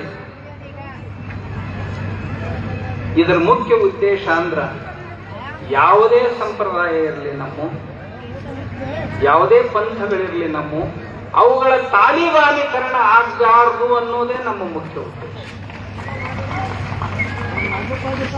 4-6 ಜನ ಕೂಡಿಕೊಂಡು ಅದರಲ್ಲಿ ಕಟ್ಟರತೆಯನ್ನ ತುಂಬಿ ಆ ಸಂಪ್ರದಾಯವನ್ನ ತಾಲಿಬಾನಿ ಸಂಪ್ರದಾಯದಂತೆ ಏನ್ ಬೆಳೆಸ್ತಾ ಇದ್ದಾರಲ್ಲ, ಅದನ್ನ ಒಬ್ಬ ಹೇಳ್ತಾನ, ನೀವು ಬಸವಣ್ಣವ್ರು ಹೇಳುವುದನ್ನ ಆಚರಿಸಿದ್ರಿ ಸರಿ ಇರ್ಲಿಕ್ಕಂದ್ರೆ ನಿಮ್ ಕುತ್ತಿಗೆನ ಹೆಚ್ಚಿಸ್ತೀವಿ ಅಂತ, ನಿಮ್ಮನ್ನ ತಿರುಗಾಡಿ ಬಡಿತೀವಿ ಅಂತಾರ, ನಿಮ್ಮನ್ನ ಈ ಲೋಕದಿಂದ ನಾವು ಹೊರಗೆ ಹಾಕ್ತೀವಿ ಅಂತಾರ. ಇದು ತಾಲಿಬಾನಿತನ ಅಲ್ಲೇ. ನಾವು ನಮ್ಮ ದೇವರು ಬೇರೆ ಇದಾವೆ. ಯಾರಿಗೆ ಇಷ್ಟಲಿಂಗ ಪ್ರಿಯ ಐತಿ, ಯಾರಿಗೆ ಮನಿ ದೇವರು ಪ್ರಿಯ ಐತಿ, ಯಾರಿಗೆ ಮತ್ತೊಂದು ದೇವರು, ಮತ್ತೊಬ್ಬರು ಗುರುಗಳು, ಯಾರಿಗೆ ಶಿವ ಪ್ರಿಯದಾನ, ಯಾರಿಗೆ ವಿಷ್ಣು ಪ್ರಿಯದಾನ, ಯಾರಿಗೆ ಶಕ್ತಿ ಅಂದ್ರೆ ದೇವತೆಗಳ ಪ್ರಿಯದಾರ, ಯಾರಿಗೆ ಗಣಪತಿ ಪ್ರಿಯ ಗಾಣಪತ್ರ ಅಂತಾರ, ಯಾರಿಗೆ ದತ್ತಾತ್ರೇಯ ಪ್ರಿಯದಾನ, ಯಾರಿಗೆ ವಿಶ್ವಕರ್ಮ ಪ್ರಿಯದಾನ, ಯಾರಿಗೆ ಗಂಗಾದೇವಿ ಪ್ರಿಯದಾರ, ಅವರವರ ಭಾವಕ್ಕೆ ಅವರವರ ಭಕ್ತಿಗೆ ಅವರವರ ತೆರನಾಗಿ ಇರುತ್ತಿ ಹನು ಶಿವಯ್ಯೋ. ಅದಕ್ಕ ನಾವು ಏನಂತೀವಿ, ನಿಮಗೇನ್ ಬೇಕು ಅದನ್ನು ಮಾಡುವಂತ ಸ್ವಾತಂತ್ರ್ಯ ನಿಮಗೆ ನಿಶ್ಚಿತವಾಗಿ ಐತಿ. ಆದ್ರೆ ಮತ್ತೊಬ್ಬರನ್ನ ಹೀಗಳೆಯುವಂತ, ಮತ್ತೊಬ್ಬರಿಗೆ ಬೈಯುವಂತ ಅಧಿಕಾರ ನಮ್ಗೆ ಯಾರೂ ಗೊತ್ತಿಲ್ಲ. ನಾನು ಅದಕ್ಕಾಗಿ ಒಂದು ಮಾತನ್ನ ಹೇಳಿ, ಇದು ಬಸವಾದಿ ಶರಣರ ಬೃಹತ್ ಹಿಂದೂ ಸಮಾವೇಶ. ಈ ಹಿಂದೂ ಶಬ್ದ ಬಹಳ ಜನ ಹೇಳ್ತಾರೆ ಇದು ನಮ್ಮ ದೇಶದ್ದಲ್ಲ ಅಂತ. ಬಹಳ ಜನ ಅಂತಾರ ಹಿಂದೂ ಶಬ್ದ ಇದು ಪಾರ್ಸಿಗಳಿಂದ ಬಂದಂತ ಶಬ್ದ, ಇರಾನಿಯರು ಈ ಶಬ್ದವನ್ನ ನಮ್ಗೆ ಕೊಟ್ಟರು, ಅದರ ಅರ್ಥ ಬಹಳ ಕೆಟ್ಟದಾಗಿದೆ ಅಂತ ಹೇಳ್ತಿರ್ತಾರೆ. ಆಮ್ಯಾಗ ಆಹ್ವಾನ ಮಾಡ್ತಿರ್ತಾರೆ ಕೆಲವು ಜನ, ಈ ಹಿಂದೂ ಅನ್ನೋ ಶಬ್ದವನ್ನ ಯಾವ ವೇದಗಳಲ್ಲಿ ಉಚ್ಚಾರ ಮಾಡಿಲ್ಲ, ಪುರಾಣಗಳಲ್ಲಿ ಹೇಳಿಲ್ಲ, ಶಾಸ್ತ್ರಗಳಲ್ಲಿ ಹೇಳಿಲ್ಲ, ಎಲ್ಲಿಯೂ ಹೇಳಿಲ್ಲ. ಇದು ಒಂದು ಸ್ಥಾನವಾಚಕ ಶಬ್ದ, ಇದರಿಂದ ಹೇಗೆ ಒಂದು ಧರ್ಮ ಹುಟ್ಲಿಕ್ಕೆ ಸಾಧ್ಯ ಅಂತ ಆಹ್ವಾನ ಮಾಡ್ತಿರ್ತಾರೆ. ಅವರಿಗೆ ನಾನು ಹೇಳಲಿಕ್ಕೆ ಇಚ್ಛೆ ಪಡೋದಂದ್ರೇನು, ಪೂಜ್ಯರೇ ನೀವು ಅಧ್ಯಯನ ಮಾಡ್ಲಿಕ್ಕೆ ಕಲೀರಿ. ಕೂಪ ಮಂಡೂಕ ವೃತ್ತಿಯನ್ನ ಬಿಡ್ರಿ. ಕೂಪ ಮಂಡೂಕ ಅಂದ್ರ ಒಂದು ಕಪ್ಪಿ ಬಾಯಾಗಿತ್ತಂತ, ಬಾಯಿ ಅಂದ್ರನೇ ಬಾವಿ, ಬಾವಿ ಅಂದ್ರನೇ ಇಡೀ ವಿಶ್ವ ಅಂತ ತಿಳ್ಕೊಂಡಿತ್ತಂತ. ಆಮೇಲೆ ಆ ಬಾವಿಯೊಳಗೆ ತಾನ ಒಂದೇ ಇರ್ತಿತ್ತಂತ, ತನಕ್ಕಿಂತಲೂ ದೊಡ್ಡ ಪ್ರಾಣಿಗಳೇ ಈ ಜಗತ್ತಿನೊಳಗಿಲ್ಲ ಅಂತ ತಿಳ್ಕೊಂಡಿತ್ತಂತ. ಒಂದ್ ದಿವಸ ಒಂದು ಎಮ್ಮೆ ನೀರು ಕುಡಿಯಕ್ಕೆ ಹೋಗಿತ್ತಂತ. ಅದನ್ನು ನೋಡಿತಂತ ಮತ್ತೊಂದು ಕಪ್ಪಿ, ನೋಡಿ ಅಂಜಿ ಓಡಿ ಹೋತಂತ. ಅದ್ರ ಆಯುಷ್ಯದಾಗ ಮೊದಲನೇ ಸಾರಿನ ಇದನ್ನ ನೋಡಿತ್ತಂತದ್ದು. ಅಂದ ಕೂಡ್ಲೆ ಅದು ಮತ್ತೊಂದು ಕಪ್ಪಿಗಳು ಏನಿದ್ದು ಅಲ್ಲ, ಅದು ದೊಡ್ಡ ಕಪ್ಪಿಗೆ ಹೋಗಿ ಹೇಳ್ತಂತೆ, ಇವತ್ತೊಂದು ಬಹಳ ದೊಡ್ಡ ಪ್ರಾಣಿ ಬಂದಿತ್ತು ಅಂತ. ನಾವು ಹುಟ್ಟಿಂದ ನೋಡಿಲ್ಲ, ನಾವ ದೊಡ್ಡವ್ರಿ, ನಮ್ಗಿಂತ ದೊಡ್ಡವ್ರು ಯಾರು ಇಲ್ಲ ಅಂತ. ಇಲ್ಲ ಅದು ಬಹಳ ದೊಡ್ಡದು, ಎಷ್ಟು ದೊಡ್ಡದಿತ್ತು ಅಂತ ಅನ್ಸಂತ. ಅಂದ ಕೂಡ್ಲೆ ಈ ಹೇಳೋ ಕಪ್ಪಿತ್ತಲ್ಲ, ಇದು ಮೈ ಉಬ್ಬಿಸ್ತಂತ. ಈಗ ನಮ್ಮ ಈ ಬಾಡಿ ಬಿಲ್ಡರ್ಗಳು ಉಬ್ಬಿಸ್ತಾರಲ್ಲ, ಗೊತ್ತೈತಲ್ಲ ನೀವು, ಹಂಗ ಮೈ ಉಬ್ಬಿಸ್ತಂತ. ಇಷ್ಟು ದೊಡ್ಡದಿತ್ತನಂತಂತ. ಇಲ್ಲ ಇದಕ್ಕಿಂತ ಬಹಳ ದೊಡ್ಡದಿತ್ತಂತ. ಮತ್ ಉಬ್ಬಿಸ್ತಂತ. ಎಷ್ಟಿತ್ತಂತನಂತ. ಇದು ಅದು ಇದಕ್ಕಿಂತ ಬಹಳ ದೊಡ್ಡದು. ಮತ್ತಷ್ಟು ಉಬ್ಬಿಸ್ತಂತ. ಅದು ಇಷ್ಟು ದೊಡ್ಡದಿರ್ತಾನು ಅಂತ ಕೇಳ್ತಂತ. ಯಾವುದೋ ಆ ಕೇಳು ಕಪ್ಪಿ. ಅದು ಮತ್ತ ಮೈ ಉಬ್ಬಿಸ್ತಂತ. ಇಲ್ಲ ಇದಕ್ಕಿಂತ ದೊಡ್ಡದಿತ್ತಂತ, ಇನ್ನ ಮುಬ್ಬಿಸ್ತಂತ ಒಡೆದು ಸತ್ತ ಹೋತಂತ. ಅಂತ ಕೂಪ ಮಂಡೂಕ ವೃತ್ತಿಯ ಈ ಕೆಲ ಸಂಪ್ರದಾಯಗಳು ನಮ್ಮ ದೇಶದ ಧಾರ್ಮಿಕ ಮತ್ತು ಸಾಮಾಜಿಕ ವಾತಾವರಣಕ್ಕೆ ಆರೋಗ್ಯಕರವಾದಂಥವುಗಳಲ್ಲ. ಓದ್ಲಿಕ್ಕೆ ಕಲಿಬೇಕು ಅಂತ ನಾನು ಯಾಕೆ ಹೇಳಿದೆ, ನಾವು ತಿಳ್ಕೊಂಡಿದ್ದ ಬಾಳುವ ಅಂತ ಬಹಳ ಮಂದಿ ತಿಳ್ಕೊಂಡಾರಿ. ಅವರು ತಿಳ್ಕೋಬೇಕು. ನಮ್ಮ ಮೇರು ತಂತ್ರ ಅಂತಕ್ಕಂಥ ಶೈವ ದರ್ಶನದ ಗ್ರಂಥದಲ್ಲಿ ಹಿಂದೂ ಶಬ್ದ ಬಂದಿದೆ. ಹೀನಂಚ ದೂಷತ್ತೇವ ಹಿಂದೂ ರೀತಿಕ್ಷತೆ. ಯಾರು ಅಜ್ಞಾನತೆ ಮತ್ತು ಹೀನತೆಯನ್ನ ತ್ಯಾಗ ಮಾಡಿರುವರೋ ಅವರಿಗೆ ಹಿಂದೂಗಳೆಂದು ಕರೆಯುತ್ತಾರೆ. ಇದು ನಮ್ಮ ಮೇರು ತಂತ್ರ ಅಂತಕ್ಕಂಥ ಗ್ರಂಥದಲ್ಲಿ ಶೈವ ದರ್ಶನದಲ್ಲಿ ಬರುವಂತಹದ್ದು. ಅದಕ್ಕೆ ನಮ್ಮ ಸ್ವಾಮಿಗಳಿಗೆ ಇದನ್ನು ಮಾತಾಡುವಂತಹ ಇವೇನ ಕಮ್ಯುನಿಸ್ಟ್ ಅದಾವು ಅವ್ರಿಗೆ ನನ್ನ ಆಹ್ವಾನ ಏನು ಅಂದ್ರೆ, ದಯವಿಟ್ಟು ತಾವು ಒಂದ್ಸಾರಿ ನಮ್ಮ ಧರ್ಮ ಗ್ರಂಥಗಳನ್ನ ಚೆನ್ನಾಗಿ ಅಭ್ಯಾಸ ಮಾಡ್ರಿ ಅಂತ. ಹೀನಂಚ ದೂಷ್ಯತ್ತೇವ ಹಿಂದೂ ರೀತಿಕ್ಷತೆ ಅಂದ್ರ ಯಾರು ಅಜ್ಞಾನತೆ ಮತ್ತು ಹೀನತೆಯನ್ನು ದೂರಿಡ್ತಾರೋ ಅವರಿಗೆ ಹಿಂದೂಗಳು ಅಂತ ಕರೀತಾರೆ. ಇದೇ ವಾಕ್ಯ ಶಬ್ದಕಲ್ಪದ್ರುಮ ಅಂತಕ್ಕಂಥ ಒಂದು ಬಹುದೊಡ್ಡ ಗ್ರಂಥ. ಈ ಗ್ರಂಥವನ್ನ ಬರೀಲಿಕ್ಕೆ ಆ ಮನುಷ್ಯ ತನ್ನ ಆಯುಷ್ಯದ 50 ವರ್ಷಗಳನ್ನ ಖರ್ಚು ಮಾಡಿದಾನೆ. ಬೇರೆ ಏನು ಕೆಲಸ ಮಾಡಲಿಲ್ಲ. ಅವ ಶಬ್ದಕಲ್ಪದ್ರುಮ ಬರೆಯುವಂತ ಕವಿ 50 ವರ್ಷಗಳವರೆಗೆ ಇದು ಬರೀ ಒಂದು ಗ್ರಂಥವನ್ನ ರಚನೆ ಮಾಡೋದಕ್ಕಾಗಿ ಕಾಲ ಕಳೆದಿದ್ದಾನೆ. ಇದು ಅಲ್ಲದೆ ಪಾರಿಜಾತ ಹರಣ ಅಂತಕ್ಕಂಥ ಗ್ರಂಥದಲ್ಲಿ ಹಿನಸ್ತಿ ತಪಸಾ ಪಾಪಾಂ ದೈಹಿಕ ದುಷ್ಟಮಾನಸಾಂ ಹೀತಿಭಿ ಶ್ರುತವರ್ಗಂಚ ಸ ಹಿಂದೂ ಅಭಿಧೀಯತೆ ಅಂತ ಹಿಂದೂ ಶಬ್ದದ ವ್ಯಾಖ್ಯೆಯನ್ನ ಹೇಳಿದ. ಅಂದ್ರೆ ಮೇಲೆ ಹೇಳಿದಂತ ದೈಹಿಕವಾಗಿ ಯಾರು ತಮ್ಮ ಕೆಟ್ಟ ಚಟುವಟಿಕೆಗಳಂತಿವೆ ಅವುಗಳನ್ನು ಯಾರು ತೊರೆದಿದ್ದಾರೆಯೋ, ಯಾರು ಒಳ್ಳೆಯವರ ಮಾತುಗಳನ್ನು ಕೇಳಿ ಒಳ್ಳೆಯದನ್ನ ತಮ್ಮಲ್ಲಿ ಅಳವಡಿಸಿಕೊಳ್ಬೇಕು ಅಂತಕ್ಕಂಥ ಮಹದಾಶೆಯನ್ನ ಹೊಂದಿರುವರು, ಅಂಥವರಿಗೆ ಹಿಂದೂಗಳು ಅಂತ ಕರಿಬೇಕು ಅಂತ ಹೇಳಿದ್ದಾರೆ. ಇದು ಅಲ್ಲದೆ ಮಾಧವ ದಿಗ್ವಿಜಯ ಅಂತಕ್ಕಂಥ ಒಂದು ಗ್ರಂಥದಲ್ಲಿ ಓಂಕಾರ ಮೂಲ ಮಂತ್ರಾಖ್ಯ ಪೂರ್ವ ಜನ್ಮ ದೃಢಾಶಯ ಗೋಭಕ್ತೋ ಭಾರತ ಗುರು ಹಿಂದೂ ಹಿಂಸನ ದೂಷಕ. ಇದರ ಅರ್ಥ ಓಂಕಾರ ಮೂಲ ಮಂತ್ರವನ್ನ ಹೊಂದಿರುವಂತ, ಪುನರ್ಜನ್ಮದ ಮೇಲೆ ನಂಬಿಕೆಯುಳ್ಳಂತ, ಗೋಭಕ್ತರಾಗಿರುವಂತ, ಪಾಪ ಕರ್ಮಗಳನ್ನು ದೂರವಾಗಿ ಇರಿಸುವಂತಹ ಮನೋಭಾವದ ಜನರು ಏನದಾರಲ್ಲ ಅವರಿಗೆ ಹಿಂದೂಗಳು ಅಂತ ಕರಿಬೇಕು ಅಂತ ಮಾಧವ ದಿಗ್ವಿಜಯದಲ್ಲಿ ಈ ಮಾತು ಬರುತ್ತೆ. ಇದೇ ಮಾತನ್ನ ಋಗ್ವೇದದ ಬೃಹಸ್ಪತಿ ಆಗಮದಲ್ಲಿ ಹಿಮಾಲಯಂ ಸಮಾರಭ್ಯ ಯಾವದೆಂದು ಸರೋವರೇ ತಂ ದೇವ ನಿರ್ಮಿತಂ ದೇಶಂ ಹಿಂದೂಸ್ತಾನಂ ಪ್ರಚಕ್ಷತೆ ಅಂತ ನಮ್ಮ ಋಗ್ವೇದದಲ್ಲಿಯೂ ಸಹಿತ ಈ ಮಾತು ಬಂದಿದೆ. ನಾನು ಈ ಮಾಧವ ದಿಗ್ವಿಜಯದ ಮಾತನ್ನ ತಮಗೆ ಹೇಳಲಿಕ್ಕೆ ಇಚ್ಛೆ ಪಡ್ತೇನೆ. ಅದರ ಮುಖ್ಯ ಉದ್ದೇಶ ಓಂಕಾರ ಯಾರಿಗೆ ಮೂಲ ಮಂತ್ರವಾಗಿದೆಯೋ, ನೋಡ್ರಿ ಬಸವಣ್ಣವರು ಋಗ್ವೇದದ ಒಂದು ಮೂಲ ಮಂತ್ರವಾದಂತಹ ಓಂ ನಮಃ ಶಿವಾಯ ಅನ್ನೋದನ್ನ ಋಗ್ವೇದದಿಂದನೇ ಪಡ್ಕೊಂಡಿದ್ದಾರೆ. ಬಸವಣ್ಣವರಿಂದ ಹಿಡ್ಕೊಂಡು ಇವತ್ತಿನವರೆಗೆ ನಾವೆಲ್ಲರೂ ಸಹಿತ ಓಂ ನಮಃ ಶಿವಾಯ ಅಂತಕ್ಕಂಥ ಮಂತ್ರ ಏನೈತಲ್ಲ ಅದರೊಳಗೆ ಓಂ ಇದ್ದೇ ಇದೆ. ಅದು ಋಗ್ವೇದದಿಂದ ಬಂದದ್ದು. ಆದ್ರಿಂದ ಬಸವಣ್ಣವರು ಹಿಂದೂ ಧರ್ಮದಿಂದ ಹೊರಗೆ ಇಲ್ಲ ಅಂತ ನಾನು ಅವ್ರಿಗೆ ಹೇಳಲಿಕ್ಕೆ ಇಚ್ಛೆ ಪಡ್ತೀನಿ. ಬಸವಣ್ಣವರು ಮೂಲ ಮಂತ್ರವನ್ನೇ ಋಗ್ವೇದದಿಂದ ಪಡ್ಕೊಂಡಿದ್ದಾರೆ, ಓಂ ನಮಃ ಶಿವಾಯ ಅಂತಕ್ಕಂಥ ಮಂತ್ರವನ್ನು. ಋಗ್ವೇದದ ಈ ಮಂತ್ರ ಎಲ್ಲ ಸಂಪ್ರದಾಯಗಳಲ್ಲಿಯೂ ಇದೆ. ಪುನರ್ಜನ್ಮದ ಮೇಲೆ ನಂಬಿಕೆಯುಳ್ಳವನಿಗೆ ಹಿಂದೂ ಅನ್ಬೇಕು ಅಂತ ಹೇಳಿದ್ದಾರೆ. ಬಸವಣ್ಣವರು ಪುನರ್ಜನ್ಮವನ್ನು ಒಪ್ಪಗೋತಾರೋ ಇಲ್ಲೋ ಅನ್ನೋದಕ್ಕೆ ಬಸವಣ್ಣವ್ರದ ಒಂದು ವಚನ ಹೇಳ್ತೇನೆ ತಮ್ಮ. ಪಿಂಡ ಜ್ಞಾನ ಸ್ಥಳದಲ್ಲಿ 4ನೇ ವಚನ ಇದೆ.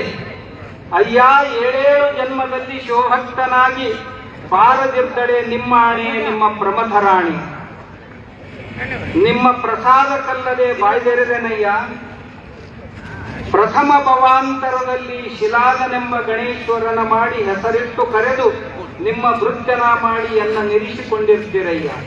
ಬಸವಣ್ಣವರು ತಮ್ಮ 7 ಜನ್ಮಗಳ ವೃತ್ತಾಂತವನ್ನು ಹೇಳ್ತಾ ಇದ್ದಾರೆ ಈ ಪಿಂಡ ಜ್ಞಾನ ಸ್ಥಳದಲ್ಲಿ. ನನ್ನನ್ನ ಮೊದಲನೇ ಜನ್ಮದಲ್ಲಿ ಶಿಲಾದನೆಂಬ ಗಣೇಶ್ವರನ ಮಾಡಿ ನಿಮ್ಮ ಸೇವಕನನ್ನಾಗಿ ಮಾಡಿಟ್ಕೊಂಡಿರಿ ಅಂತ ಹೇಳ್ತಾರೆ. 2ನೆಯ ಭವಾಂತರದಲ್ಲಿ ಸ್ಕಂದನೆಂಬ ಗಣೇಶ್ವರನ ಮಾಡಿ ಹೆಸರಿಟ್ಟು ಕರೆದು ನಿಮ್ಮ ಕಾರುಣ್ಯವ ಮಾಡಿ ಇರಿಸಿಕೊಂಡಿರಯ್ಯ. 2ನೇ ಜನ್ಮದೊಳಗೂ ನನ್ನನ್ನ ಸ್ಕಂದ ಅಂತಕ್ಕಂಥ ಹೆಸರಿನಿಂದ ನಿಮ್ಮ ಸೇವಕನನ್ನಾಗಿ ಮಾಡಿ ಇಟ್ಕೊಂಡಿದ್ರಿ. 3ನೇ ಭವಾಂತರದಲ್ಲಿ ನನ್ನ 3ನೇ ಜನ್ಮ ಯಾವುದಿತ್ತು ಅಂದ್ರೆ ನೀಲಲೋಹಿತನೆಂಬ ಗಣೇಶ್ವರನ ಮಾಡಿ ಹೆಸರಿಟ್ಟು ಕರೆದು ನಿಮ್ಮ ಲೀಲಾ ವಿನೋದದಿಂದ ಇರಿಸಿಕೊಂಡಿರ್ತೀರಯ್ಯ ಅಂತ ಹೇಳ್ತಾ 4ನೇ ಜನ್ಮದಲ್ಲಿ ಬಸವಣ್ಣವರು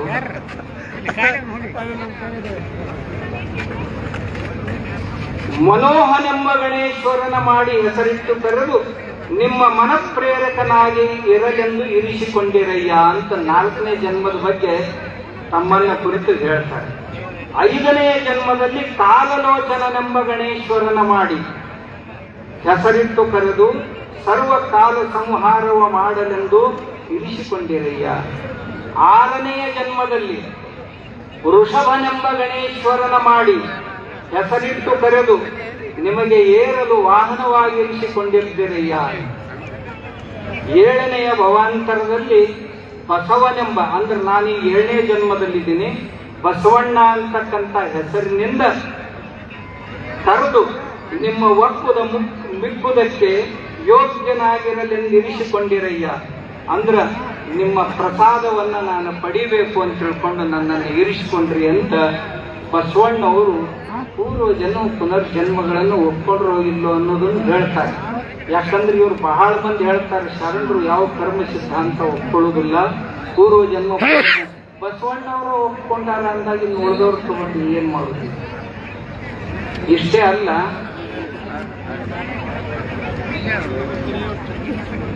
ಬಸವಣ್ಣವರು ಅವರ ವಚನ ಸಾಹಿತ್ಯವನ್ನು ಸುಮಾರು 1000 ಮೀರಿ ವಚನಗಳಿವೆ.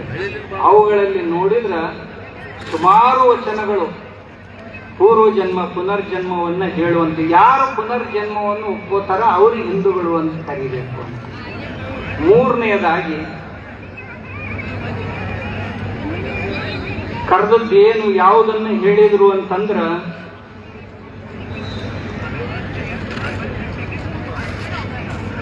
ಯಾರು ಗೋಭಕ್ತರಾಗಿರುವರೋ ಅವರನ್ನು ನಾನು ಹಿಂದೂಗಳೆಂದು ಕರೆಯುತ್ತೇನೆ.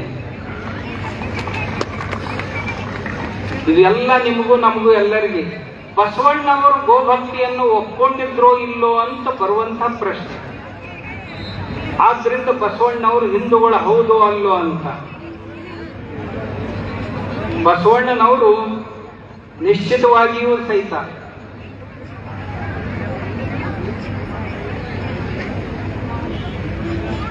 ಗೋಭಕ್ತಿಯನ್ನು ಒಪ್ಕೊಂಡಿದ್ರು ಅನ್ನೋದಕ್ಕೆ ಬಸವಣ್ಣವರ ವಚನಗಳೇ ಪ್ರಮಾಣದವ. ಏನು ಪ್ರಮಾಣ ಅಂತಂದ್ರ, ಆಕಳ ಕಳ್ಳರು ಕೊಂಡೊಯ್ದರೆನ್ನದಿರಿಂಭೋ ನಿಮ್ಮ ಧರ್ಮ, ಬಬ್ಬಿಡದಿರಿಂಭೋ ನಿಮ್ಮ ಧರ್ಮ, ಆರಡದಿರಿಂಭೋ ನಿಮ್ಮ ಧರ್ಮ, ಅಲ್ಲಿ ಉಂಬಡೆ ಸಂಘ ಇಲ್ಲಿ ಉಂಬಡೆ ಸಂಘ ಕೂಡಲ ಸಂಗಮ ದೇವ ಏಕೋ ಭಾವ. ಬಸವಣ್ಣವ್ರ ಮನ್ಯಾಗ ಆಕಳುಗಳಿದ್ದು ಒಂದ್ ದಿವ್ಸ ಯಾರೋ ಕಾಳ್ರು ಆಕಳ ಕಾಯಕ್ ಹೋದಲ್ಲಿ ಕಾಳ್ರು ಬಂದು ಆಕಳುಗಳು ಕಸ್ಕೊಂಡು ಓಡಿ ಹೊಂಟಿದ್ರು. ಅವಾಗ ಆಕಳ ಕಾಯೋರು ಬಂದು ಬಸವಣ್ಣವ್ರಿಗೆ ಹೇಳಿದ್ರು, ಅಣ್ಣವ್ರ ನಮ್ಮ ಆಕಳುಗಳನ್ನ ಕಾಳ್ರು ತಗೊಂಡು ಹೋದ್ರಿ ಅಂತ. ಕಾಳ್ರ ಅಂತ ಅನ್ಬೇಡ ಅವ್ರಿಗೆ, ಅಲ್ಲಿ ಉಂಬಡೆ ಸಂಘ ಇಲ್ಲಿ ಉಂಬಡೆ ಸಂಘ, ಅಲ್ಲುಂಡ್ರು ಅವನ ಇಲ್ಲುಂಡ್ರು ಅವನೇ, ಈ ಕರಗಳದಾವಲ್ಲ ಇವನ್ನ ಒಯ್ದು ಆಕಳದ ಹತ್ರ ಬಿಟ್ಟು ಹೋಗ್ರಿ ಅಂತ ಕಳಿಸಿದ್ರಂತ ಬಸವಣ್ಣ. ಅಂದ್ರ ಬಸವಣ್ಣವರು ಗೋಭಕ್ತರು ಇದ್ರು ಅಂತ ಸಿದ್ಧ ಆಗ್ತಿತ್ತು. ಒಕ್ಕಲಿಗರ ಮುದ್ದಣ್ಣ ಬರ್ತಾನ, ತುರುಗಾಯಿ ರಾಮಣ್ಣ ಬರ್ತಾನ, ಇಂಥ 100 ಶರಣರು ಗೋಭಕ್ತಿಯನ್ನ ಮಾಡುವಂಥವ್ರು ಕಲ್ಯಾಣದ ಅನುಭವ ಮಂಟಪದಲ್ಲಿ ಇದ್ರು ಅಂದಾಗ ಬಸವಣ್ಣನವರು ವೇದ ಧರ್ಮವನ್ನು ವಿರೋಧಿಸಿದವರು ಅನ್ನೋದಕ್ಕೆ ಎಲ್ಲಿಯೂ ಅರ್ಥ ಇಲ್ಲ. ಆಮೇಲೆ ಮತ್ತೊಂದು ಮಾತು ಏನಪ್ಪಾ ಅಂದ್ರ,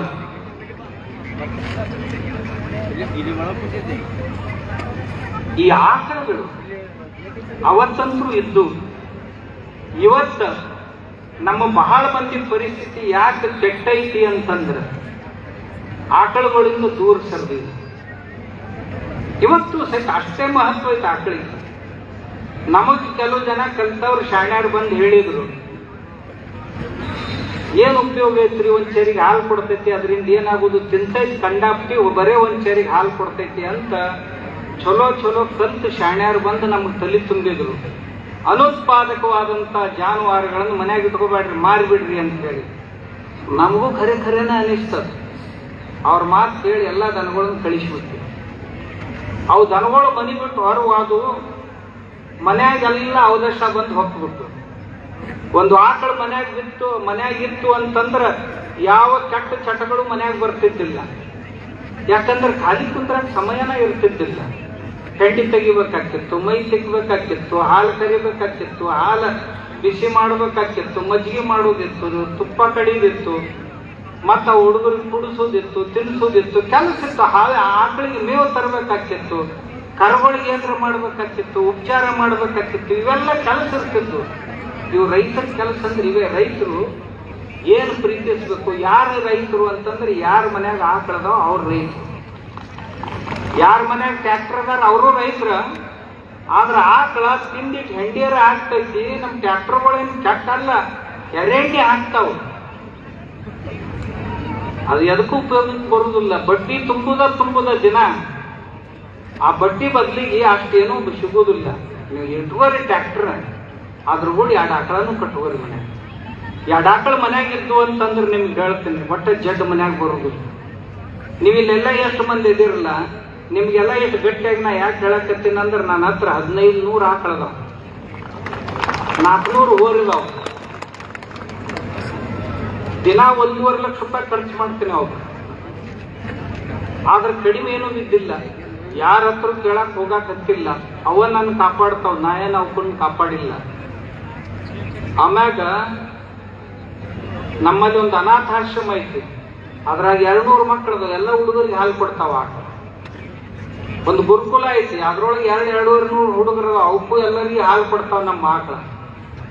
ಇಷ್ಟೆಲ್ಲ ಆಕಳ ಈ 400 ಮಕ್ಕಳಿಗೆ ಹಾಲು ಕೊಟ್ಟು ಮತ್ ನಮ್ಮ ಮಠದಾನವ್ರಿಗೆ ತಿಣಿಸಿ ಮತ್ತೊಂದು 100 ಲೀಟರ್ ಹಾಲು ನಾವು ಹೊರಗೆ ತುಪ್ಪ ಮಾಡಿ ಮಾರ್ತೀವಿ.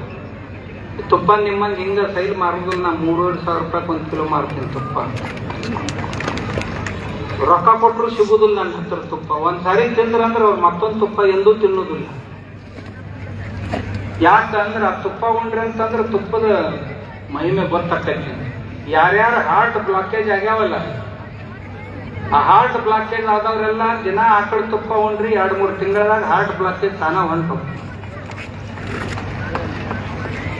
ಯಾರಿಗೆ ಏನೇನ್ ರೋಗ ಅದಾವಲ್ಲ ಅವ್ರ ದಿನಾಲು ಆಕಳ ಗೋಮೂತ್ರ ಒಂದು ಅರ್ಧ ಕಪ್, ಬೆಳಿಗ್ಗೆ ಎದ್ದು ಕೂಡಲೇ ಏನು ಗೋಮೂತ್ರ ಹಾಕ್ತೈತೆ ಅನ್ನೋದನ್ನ ಹಿಡ್ರಿ. ಒಂದು ಅರ್ಧ ಕಪ್ ಗೋಮೂತ್ರ ಅರಿವ್ಯಾಗ ಸೋಸ್ಕೊಂಡು ಒಂದು ಅರ್ಧ ಕಪ್ ನೀರಿನಾಗ ಹಾಕೊಂಡು ತಗೋರಿ. ಒಂದು 3 ತಿಂಗಳ ನಿಮ್ಮ ಹತ್ರ ಯಾವ ರೋಗ ಉಳಿಯಂಗಿಲ್ಲ. ನಾ ಕ್ಯಾನ್ಸರ್ ಆದವ್ರಿಗೆ ಔಷಧ ಕೊಡ್ತೇನೆ. 1 ಕಪ್ ಗೋಮೂತ್ರ, ಒಂದು 2-3 ಚಮಚ ಮೊಸರ, ಒಂದು ಅರ್ಧ ಕಪ್ ಹಾಲ, ಆಮ್ಯಾಗ ಒಂದು ಚಮಚದಷ್ಟು ತುಪ್ಪ, ಇವನ್ನೆಲ್ಲ ಹಾಕಿ ಚಂದಾಗ ತಿರುವಾಡಿ ಆ ಕ್ಯಾನ್ಸರ್ ಆದವ್ ಕೊಡ್ರಿ ನೀವು. ಅವ ಮುಕ್ಕೊಂಡಿರ್ತಾನಲ್ಲ, ಎದ್ದು ಕುಂದಿರ್ತಾನೆ. ಎದ್ದು ಕುಂತಾವಿದ್ದ ಅಂದ್ರೆ ಅಡ್ಡಾಡಕ್ ಶುರು ಮಾಡ್ತಾನೆ. ಅಡ್ಡಾಡಕ್ ಹತ್ತಿದ ಅಂದ್ರೆ ಅವ್ನು ಹಿಂದಗಡೆ ಓಡಾಡಕ್ ಶುರು ಮಾಡ್ತಾನೆ. ಒಂದು ಮನ್ಯಾಗ ಆಕಳಿದ್ರೆ ಇಷ್ಟು ಕೆಲಸ ಆಗ್ತದೆ. ಆಕಳ ನಿಮ್ಮ ಮನ್ಯಾಗಿತ್ತು ಅಂತಂದ್ರ ಒಂದಿಷ್ಟ ತುಪ್ಪ 3 ಹನಿ ತುಪ್ಪ ಮಲ್ಕೊಳಾಗ ಮೂಗ್ನ್ಯಾಗ ಹಾಕೋರಿ ಚಂದಾಗ ನಿದ್ದೆ ಬರ್ತೈತಿ. ನಿದ್ದೆ ಗುಳಿಗೆ ತಗೊಳ್ಳೋ ಅವಶ್ಯಕತೆ ಬೀಳುವುದಿಲ್ಲ. ಮೂಗ್ನ್ಯಾಗ ತುಪ್ಪ ಹಾಕೊಂಡು ಮುಕ್ಕೋರಿ ಬಾರಿ ಅನ್ನೋದ ಬರುವುದಿಲ್ಲ. ಹೆಣ್ಮಕ್ಳು ಬಹಳ ಆರಾಮಾಗಿ ಮಲ್ಕೋತಾರ ಮನ್ಯಾಗ. ಇವು ಹುಲಿಗೆ ಹೊರಕೆ ಹೊಡ್ಯಾಕ ಹತ್ತಿದ್ವು ಅಂತಂದ್ರೆ ಇವ್ರಿಗಿಂತ ಮೊದಲರ ಮಕ್ಕೋಬೇಕು ಒಂದು ಇರ್ಲಿಕ್ಕಂತಂದ್ರೆ ಇವ್ರು ಎಜ್ಜೆಂದು ಮಕ್ಕೋಬೇಕು ಒಂದು ಅವ್ರ ಗತಿ. ಆದ್ರೆ ಯವ್ವ ನೀವೇನ್ ಮಾಡ್ರಿ 3 ಹನಿ ತುಪ್ಪ ಹಾಕ್ರಿ ಹುಲಿಗಳಿಗೆ ರಾತ್ರಿ ಮಲ್ಕೊಳಕ್ ಬಹಳ ಚಂದಾಗ ಮಲ್ಕೋತಾರ. ಕಿವಿ ಸೋರ್ತಿದ್ದು ಅಂತಂದ್ರ 2 ಹನಿ ತುಪ್ಪ ರಾತ್ರಿ ಮಲ್ಕೊಳ್ಳೋ ಮುಂದ ಒಂದ್ 8 ದಿವ್ಸ ಹಾಕ್ರಿ ಕಿವಿ ಸೋರದ್ ನಿಂತು ಹೋಗ್ಬಿಡ್ತು. ಈ ಸೈನಸ್ ಅಂತ ಆಗ್ತೈತಲ್ಲ ಮೂಗ್ನಾಗ, ಇದಕ್ಕೆ 2 ಹನಿ ತುಪ್ಪ ರಾತ್ರಿ ಮಲ್ಕೊಳ್ಳುವಾಗ ಆಕಳ ತುಪ್ಪ ಮತ್ ಯಾವ್ದಾರು ಜರ್ಸಿದ ಹಾಕಿ ಕೀಕಿರಿ ಮತ್ ಜರ್ಸಿ ಹಂಗ ಆಗಿ ಬಾದಿರ್ತೀನಿ. ಅದಕ್ಕೆ ದಿನ ಇಂಜೆಕ್ಷನ್ ಬೇಕಾಗ್ತಾವ. ಸೈನಸ್ ಸೈಜ್ ಕಡಿಮೆ ಆಗ್ತೈತಿ. ಇದ್ ಮೂಗ್ನ್ಯಾಗ ತುಪ್ಪ ಹಾಕೊಂಡ್ರ ಅಂತಂದ್ರ ಬ್ರೇನು ಆಕ್ಟಿವೇಟ್ ಆಗ್ತೈತಿ. ಶರೀರದೊಳಗ ಆಕ್ಸಿಜನ್ ಪ್ರಮಾಣ ಹೆಚ್ಚಾಗ್ತೈತಿ ತುಪ್ಪದಿಂದ.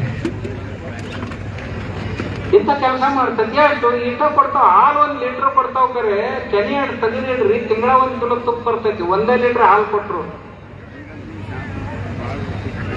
ಎಂತ ದೊಡ್ಡ ಲಕ್ಷ ಗಟ್ಟಲೆ ಖರ್ಚು ಮಾಡ್ತೀರಿ ದವಾಖಾನಿಗೆ. ಮನ್ಯಾಗ ಒಂದು ಆಕಳ ಸಾಕ್ರಿ ₹1,00,000 ಉಳಿಸ್ತೈತದ.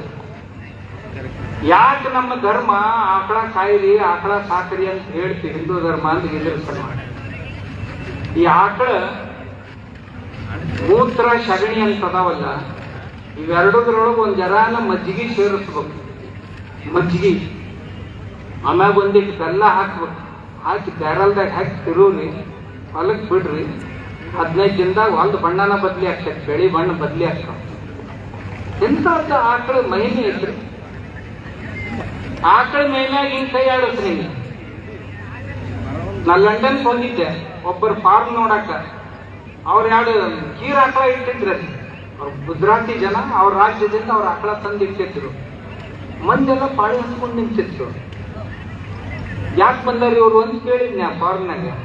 ಇವ್ರು ಆಕಳಿಗೆ ತೆಕ್ಕೆ ಹಾಕಿ ಬಂದಾರ ಅಂತ ಹೇಳಿ. ಯಾಕಂತ ಕೇಳಿದ್ರೆ ಬೇರೆ ಬೇರೆ ಜಡ್ ಇದ್ದು ಅಂತಂದ್ರ ಆಕಳಿಗೆ ಆಲಿಂಗನ ಕೊಟ್ರಂದ್ರೆ ಹೊಕ್ಕವಂತ. ಅವ್ರ ಆಲಿಂಗನ ಕೊಡಕ್ $1 ತಗೋತಾರ. $1 ಅಂದ್ರೆ ₹100. ಎಷ್ಟು ಅಷ್ಟ ಒಂದ್ 3 ನಿಮಿಷ ಆಕಳಿಗೆ ತೆಕ್ಕೆ ಹಾಕಿ 3 ನಿಮಿಷಕ್ಕೆ ಒಂದು $100 ತಗೋತಾರ ಅವ್ರು. ದಿನ 4-5 ಮಂದಿ ಬಳಸ್ತಾರ. ನಿಮ್ ಮನ್ಯಾಗ ಕಟ್ಟಾರ ಸರಿ, ಒಬ್ರು ಹೊಳ್ ನೋಡಂಗಿಲ್ಲಪ್ಪ ಒಬ್ಬರ ಕಡೆ. ಅದು ಏನ್ ಮಾಡ್ತೈತಿ, ಯಾವಾಗ ಬಂದಾನು ಯಾವಾಗ ಜಾಡಿ ಒದ್ದೆ ನೀವ್ಗ ಯಾವಾಗ ಇರ್ದೇನಂತ ಅದು ನಿಂತಿರ್ತೈತಿ. ಯಾಕಂದ್ರೆ ಕಟ್ ಹೋಗ್ಯಾನ ಹೊಳ್ ಬಂದೇ ಅಲ್ಲಿವ. ಹೌದಲ್ಲ, ಊಟಕ್ಕೆ ಯಾರ ಕಣ್ಣ ಯಾಕೋ ಆಕಳಪ್ಪ ಕಂಡಪ್ಟಿ ಇರಿತಾವ್ರಿ ಅವು, ಅವನ್ನೇನು ಸಾಕೋದು ಅಂತಾನ. ಅವು ಯಾಕೆ ಇರಿತಾವಪ್ಪ? ನಿಮ್ ಮನ್ಯಾಗ ನಿಮ್ಮನ್ನು ಹೆಂಗ ಒಂದು ಊಟಕ್ಕೆ ಕಟ್ಟು ಆದ್ರಿ ಯಾರ ಕೈಯ ಕಾಲ ಕಟ್ಟಿ 15 ದಿವ್ಸಕ್ಕೆ ಹೊಳೆ ಬಂದ್ರಂದ್ರೆ ನೀವೇನು ಅವ್ರಿಗೆ ಆರ್ತಿ ಬೆಳಗ್ತೀರಿ, ಜಾಡಿ ಒದಿತೀರಿಪ್ಪ ಯಾರು ಬರ್ತಾರ ಅವ್ರಿಗೆ. ಆಕಳು ಬಹಳ ಚಲೋ. ಆಕಳಕ್ಕೆ ಮಾಡ್ಬೇಕು. ಆಕಳುಗಳು ಮನ್ಯಾಗ ಇರ್ಬೇಕು. ನಮ್ಮ ಹೊಲ್ದಾಗ ಬರ್ರಿ, ನಾ ತರಕಾರಿ ಮಾಡ್ತೀನಿ ಒಂದು 10 ಎಕರೆ 12 ತಿಂಗಳ. ಮತ್ತ ತರಕಾರಿ ಒಂದಕ್ಕೂ ಸಹಿತ 1 ದಿವಸ ಯಾವುದೇ ಔಷಧ ಹೊಡೆದಿಲ್ಲ ನಾ. ಈ ಸಗಣಿ ಗೊಬ್ಬರ ಈ ಆಕಳದ ಏನ್ ಹಾಕಿದ್ದೆಲ್ಲ ಆಕಳದ, ಮತ್ತೇನು ಹಾಕೋದಿಲ್ಲ. ಅದು 10 ರಿಂದ 15 ಕಾಯಿಪಲ್ಯ ಯಾವಾಗ್ಲೂ ಹೊಲ್ದಾಗ ಇರತ್ತವ. ಆದ್ರೆ ಎಂದೂ ಏನೂ ಹೊಡೆದಿಲ್ಲ, ಏನೂ ಹಾಕಿಲ್ಲ. ನಾ ಹೇಳ್ತೇನೆ, ನಾ ಮೊನ್ನೊಂದು ಪ್ರಯೋಗ ಮಾಡಿ ನಿಮ್ಗೆ ಹೇಳೋಣ.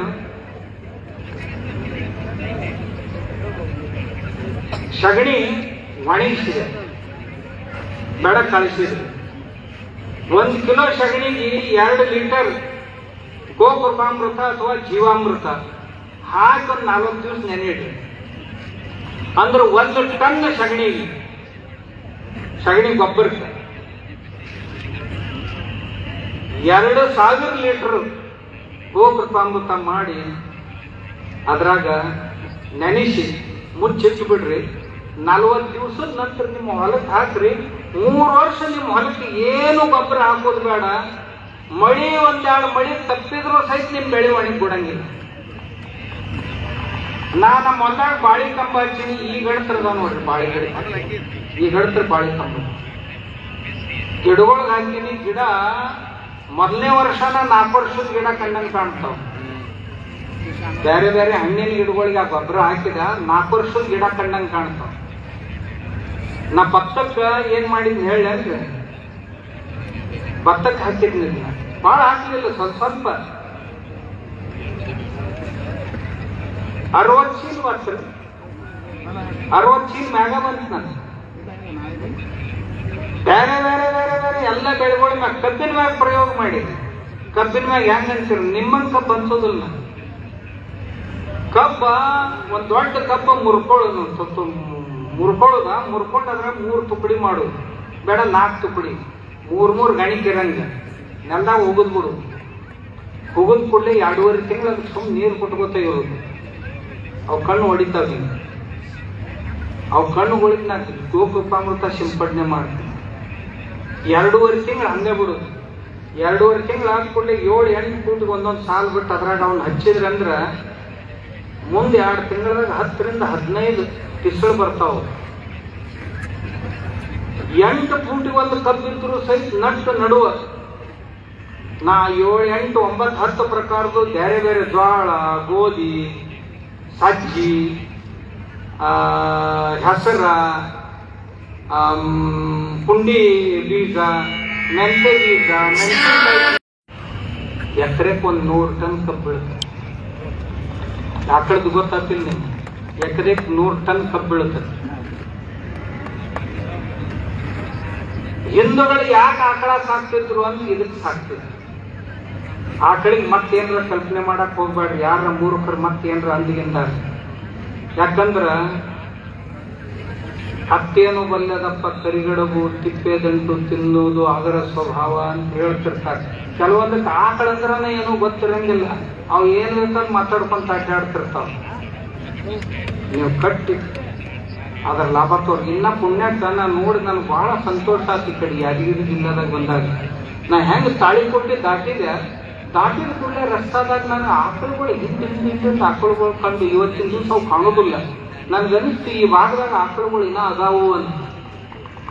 ಮತ್ತೆ ಇಲ್ದವ್ರು ಸ್ವಲ್ಪ ಯಾತ್ರಾಗ್ರೆ, ಮತ್ತೆ ಇದ್ದವ್ರದ್ದೇನು ಪ್ರಶ್ನೆ ಇಲ್ಲ. ಇಲ್ದವ್ರು ಒಂದ್ ಜರ ಮನ್ಯಾಗ 2 ಆಕಳ ಕಟ್ಟಾಕ, ಆ ಮನ್ಯಾಗ ಶಾಂತಿ ಸಮಾಧಾನ ಎಷ್ಟಿರ್ತೈತಿ ನೋಡ್ರಿ. ಮಕ್ಕಳಿಗೆ ಆಕಳ ತುಪ್ಪ ಉಣಿಸಿದ್ರಿ ಅಂತಂದ್ರೆ ಬ್ರೇನ್ ಐತಲ್ಲ, ಕಂಪ್ಯೂಟರ್ ಆದಂಗೆ ಕಂಪ್ಯೂಟರ್ ಆದ ತಕ್ಷಣ ಏನ್ ಹೇಳಿದ್ದನ್ನೆಲ್ಲ ನೆನಪಿನಾಗ ಇಟ್ಕೊತಾವ. ಹುಡುಗ ಬಹಳ ಶಾಂತ ಇರ್ತಾವ. ನನ್ನ ಹತ್ರ ಕೆಲವು ಜನ ಬರ್ತಾರ, ಕೆಟ್ಟ ಉಡಾಳ ಐತಿ ಹುಡುಗ, ಉದ್ದಟ ಐತಿ, ಇದಕ್ಕೇನ್ರ ಆಶೀರ್ವಾದ ಮಾಡ್ರಿ. ನಾ ಹೆಂಗ್ ಹೇಳ್ತೇನೆ, ಅವಾಗ ಏನೇನು ಉಣಿಸ್ತೀರಿ, ಏನೇನು ತಿನ್ನಿಸ್ತೀರ? ಏನಿಲ್ರಿ, ದಿನ ಮಸಾಲ ಮಜ್ಜಿಗೆ ಹಾಲು ಎಲ್ಲ ಕೊಡ್ತೀವಿ. ಇದಕ್ಕೆ ಎದರ್ದಪ್ಪ ಅವಾಗ ನಮ್ಮ ಮನ್ಯಾಗ ಜರ್ಸಿ ಆಕಳದವಲ್ರಿ, ಆದ್ರೂ ಅದಕ್ಕೆ ಹಿಂಗಾಗೈತಿ ಅಂತ ಹೇಳಿದ್ವಿ. ಆ ಜರ್ಸಿ ಆಕಳಿಗೆ ಬುದ್ಧಿ ಇರುವುದಿಲ್ಲ, ಎಷ್ಟು ತಿನ್ಬೇಕು ಎಷ್ಟು ಉಣ್ಬೇಕು ಅನ್ನೋದು ತಿಳಿದಿಲ್ಲ.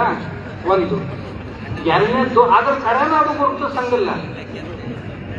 ಯಾವ ಕರ, ಆ ಕರಗ ಆಕಳ ಗೊತ್ತರು ಗುರುತು ಹತ್ತಂಗಿಲ್ಲ, ಆಕಳಿಗೆ ಕರ ಗುರುತು ಹತ್ತಂಗಿಲ್ಲ. ಯಾವ ಆಕಳ ಒದಂಗಿಲ್ಲ ಅದಕ್ಕೆ ಹೋಗಿ ನಿಂದಿರ್ತೈತಿ ಕರ. ಆಮ್ಯಾಗ ಆಕಳನು ಮನುಷ್ಯನಾಗ ಬಂತ ಬೇಕಾದ ಕರಿ ಕುಡಿಸ್ತಿರ್ತೈತ ಅಂತ ಮಂದ್ ಬುದ್ಧಿ ಆಕಳ. ಈ ಆಕಳೊಂದು ಇನ್ನೊಂದು ಅವು ಬಿಳಿ ಕೋಳಿ ಇರ್ತಾವಲ್ಲ, ಫಾರ್ಮ್ ಕೋಳಿ ಅಂತಿರಲ್ಲ ನೀವು, ಬ್ರಾಯ್ಲರ್, ಅವು ಹಂಗಾರಿ ಬೆಕ್ಕ ಒಂದು ಕುತ್ತಿಗೆ ಹಿಡಿತಾನ, ಅವಕ್ಕೇನು ಗೊತ್ತಾಗೋದಿಲ್ಲ, ಬುದ್ಧಿನೇ ಇಲ್ಲ. ಇನ್ನು ಮತ್ತೆ ಅದರ ಚಿಕನ್ನ ತಟ್ಟಿ ತಿನ್ನೋಕೆಂದ್ರೆ ಬುದ್ಧಿ ಬರ್ತೈತೆ ಅಂತೀರಿ ನೀವು. ನೀವ್ಯಾರು ಅದ್ರಾಗ ಇಲ್ಲಂತ ಹೇಳಕತ್ತೇನೆ. ಇದನ್ನ ನೀವಿತ್ರಿ ಅಂದ್ರೆ ನಾಯಕ ಹೇಳೋ ಮರ ಏನ 3ಗೆ ಹೋಗ್ಬೇಕಲ್ಲ, ಏನ ಕಾರ್ಯಕ್ರಮ ಮುಗಿಸಿ. ನೀವು ಅದ್ರಾಗ ಅವ್ರು ಯಾರೋ ಅಲ್ಲಪ್ಪ, ನೀವು ಬಹಳ ಎಲ್ಲ ಚಲೋ ಮಂದಿ ಇದೀರಿ ನೀವು.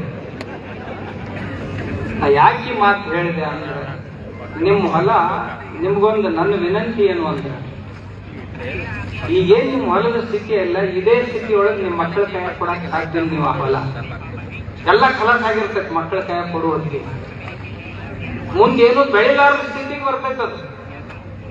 ಎಲ್ಲ ರೋಗ ರುಜಿನಗಳನ್ನು ಹುಟ್ಟಿಸಿ ಹೊತ್ತೈತದು. ಊರಾಗ ಈಗ ನಿಮ್ಮ ಭಾಷ ನಾ ಹೇಳ್ತೀನಿ, ಊಟ ಮಾಡೋದ್ರಾಗ 4 ಸೊಳ್ಳೆ ಬಾಯಾಗ ಹೋಗ್ತಾವ, 8 ಸೊಳ್ಳೆ ಆಗಕತ್ತಾವ. ಆಕಳುಗಳಿಗೆ ಎಮ್ಮೆಗಳಿಗೆ ಸಹಿತ ಮಚ್ಚರದಾನಿ ಕಟ್ಟಕ್ಕೆ ಶುರು ಮಾಡ್ರಿ ನೀವು. ಇನ್ನು ಮನುಷ್ಯರು ಬದುಕುದು ಹೆಂಗ್ರಿ? ಇದೇನು ಪರಿಸ್ಥಿತಿ ಇಲ್ಲ. ಯಾಕೆ ಹಿಂಗಾಯ್ತು ಅಂತಂದ್ರೆ ಭೂಮಿ ಆರೋಗ್ಯ ಕೆಟ್ಟೈತಿ, ಬೆಳೆ ಆರೋಗ್ಯ ಕೆಟ್ಟೈತಿ, ಅದನ್ನ ತಿಂದವ್ರ ಆರೋಗ್ಯನೂ ಕೆಡಕತ್ತೆ. ಬ್ಯಾಡಬ್ಯಾಡಾದಂತ ಎಲ್ಲ ಜೀವಾಣುಗಳು ಹುಟ್ಟಕ್ಕೆ ಶುರುವಾಗಿ ಅವು ನಮ್ಮನ್ನು ಕೆಡಿಸ್ತಾವೆ. ಅದಕ್ಕೆ ದಯವಿಟ್ಟು ನಿಮ್ಮ ಮಕ್ಕಳಿಗೆ ನಿಮ್ಮ ಹಿರಿಯರು ಹೆಂಗ್ ನಿಮ್ಮ ಕೈಯಾಗ ಚಲೋ ಭೂಮಿ ಕೊಟ್ರಲ್ಲ ಹಂಗ್ ಕೊಟ್ಟು ಹೋಗ್ಬೇಕಿತ್ತು ಅಂತಿತ್ತು ಅಂದ್ರೆ 2 ಆಕಳ ಸಾಕ್ರಿ ಮನ್ಯಾಗ. ಅದರ ಸಗಣಿ ಮೂತ್ರ ಗಂಜಲ ಮಾಡಿ ಹೊಲಕ್ಕೆ ಹಾಕಕ್ಕೆ ಶುರು ಮಾಡಿ. ನಾವು ಎಲ್ಲ ಕಂಡಾಪ್ಟಿ ನೀರು ಹರಿಸ್ತೀವ್ರಿ, ಏನೇನೋ ಮಾಡ್ತೀವ್ರಿ, ಹೆಂಗ್ ಮಾಡಿದ್ರಿ.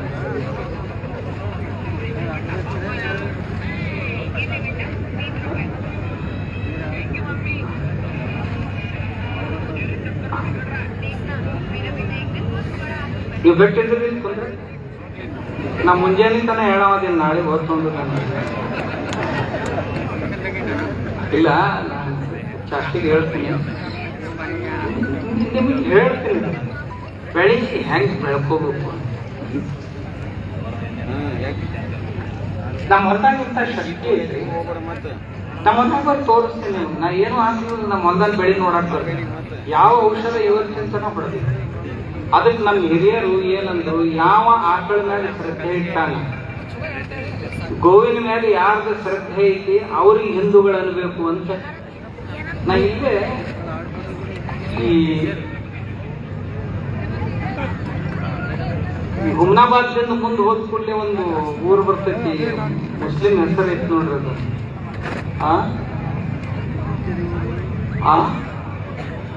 ಇಸ್ಲಾಂಪುರ ಅಲ್ಲ, ಅದ್ರ ಹಚ್ಚಿಗೆ ಇನ್ನೊಂದು ಊರು ಐತಿ. ನನ್ನ ಅಲ್ಲಿ ಒಬ್ಬ ಅಜರುದ್ದೀನ್ ಅಂತ ಹೇಳಿ ಒಬ್ಬ ಬಿಲ್ಡರ್ ಭೇಟಿಯಾಗಿದ್ದ. ಅಜರುದ್ದೀನ್ ಅವ್ನ ತೋಟಕ್ಕೆ ಹೋಗಿದ್ನ.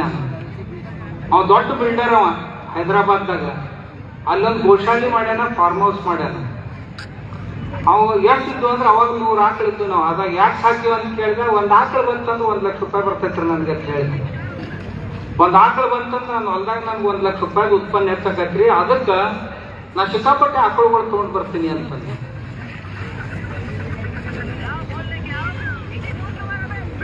ಯಾರಿಗೆ ಆಕಳ ಮೇಲೆ ಶ್ರದ್ಧಾ ಐತಲ್ಲ ಅವ್ರಿಗೆ ಆಕಳ ಎಲ್ಲಾನು ಕೊಡ್ತೈತಿ. ಆದ್ರಿಂದ ನಮ್ಮ ಹಿರಿಯರು ಕರೆದ್ರು, ಯಾರಿಗೆ ಶ್ರದ್ಧೆ ಐತಿ ಹಿಂದೂ ಧರ್ಮದಲ್ಲಿ ಅವರು ಆಕಳ ಮೇಲೆ ಶ್ರದ್ಧೆ ಇಡ್ತಾರ. ಆಕಳ ಮೇಲೆ ಶ್ರದ್ಧೆ ಇದ್ದವರೆಲ್ಲ ಹಿಂದೂಗಳಾಗಿರ್ತಾರ ಅಂತ ನಮ್ಮ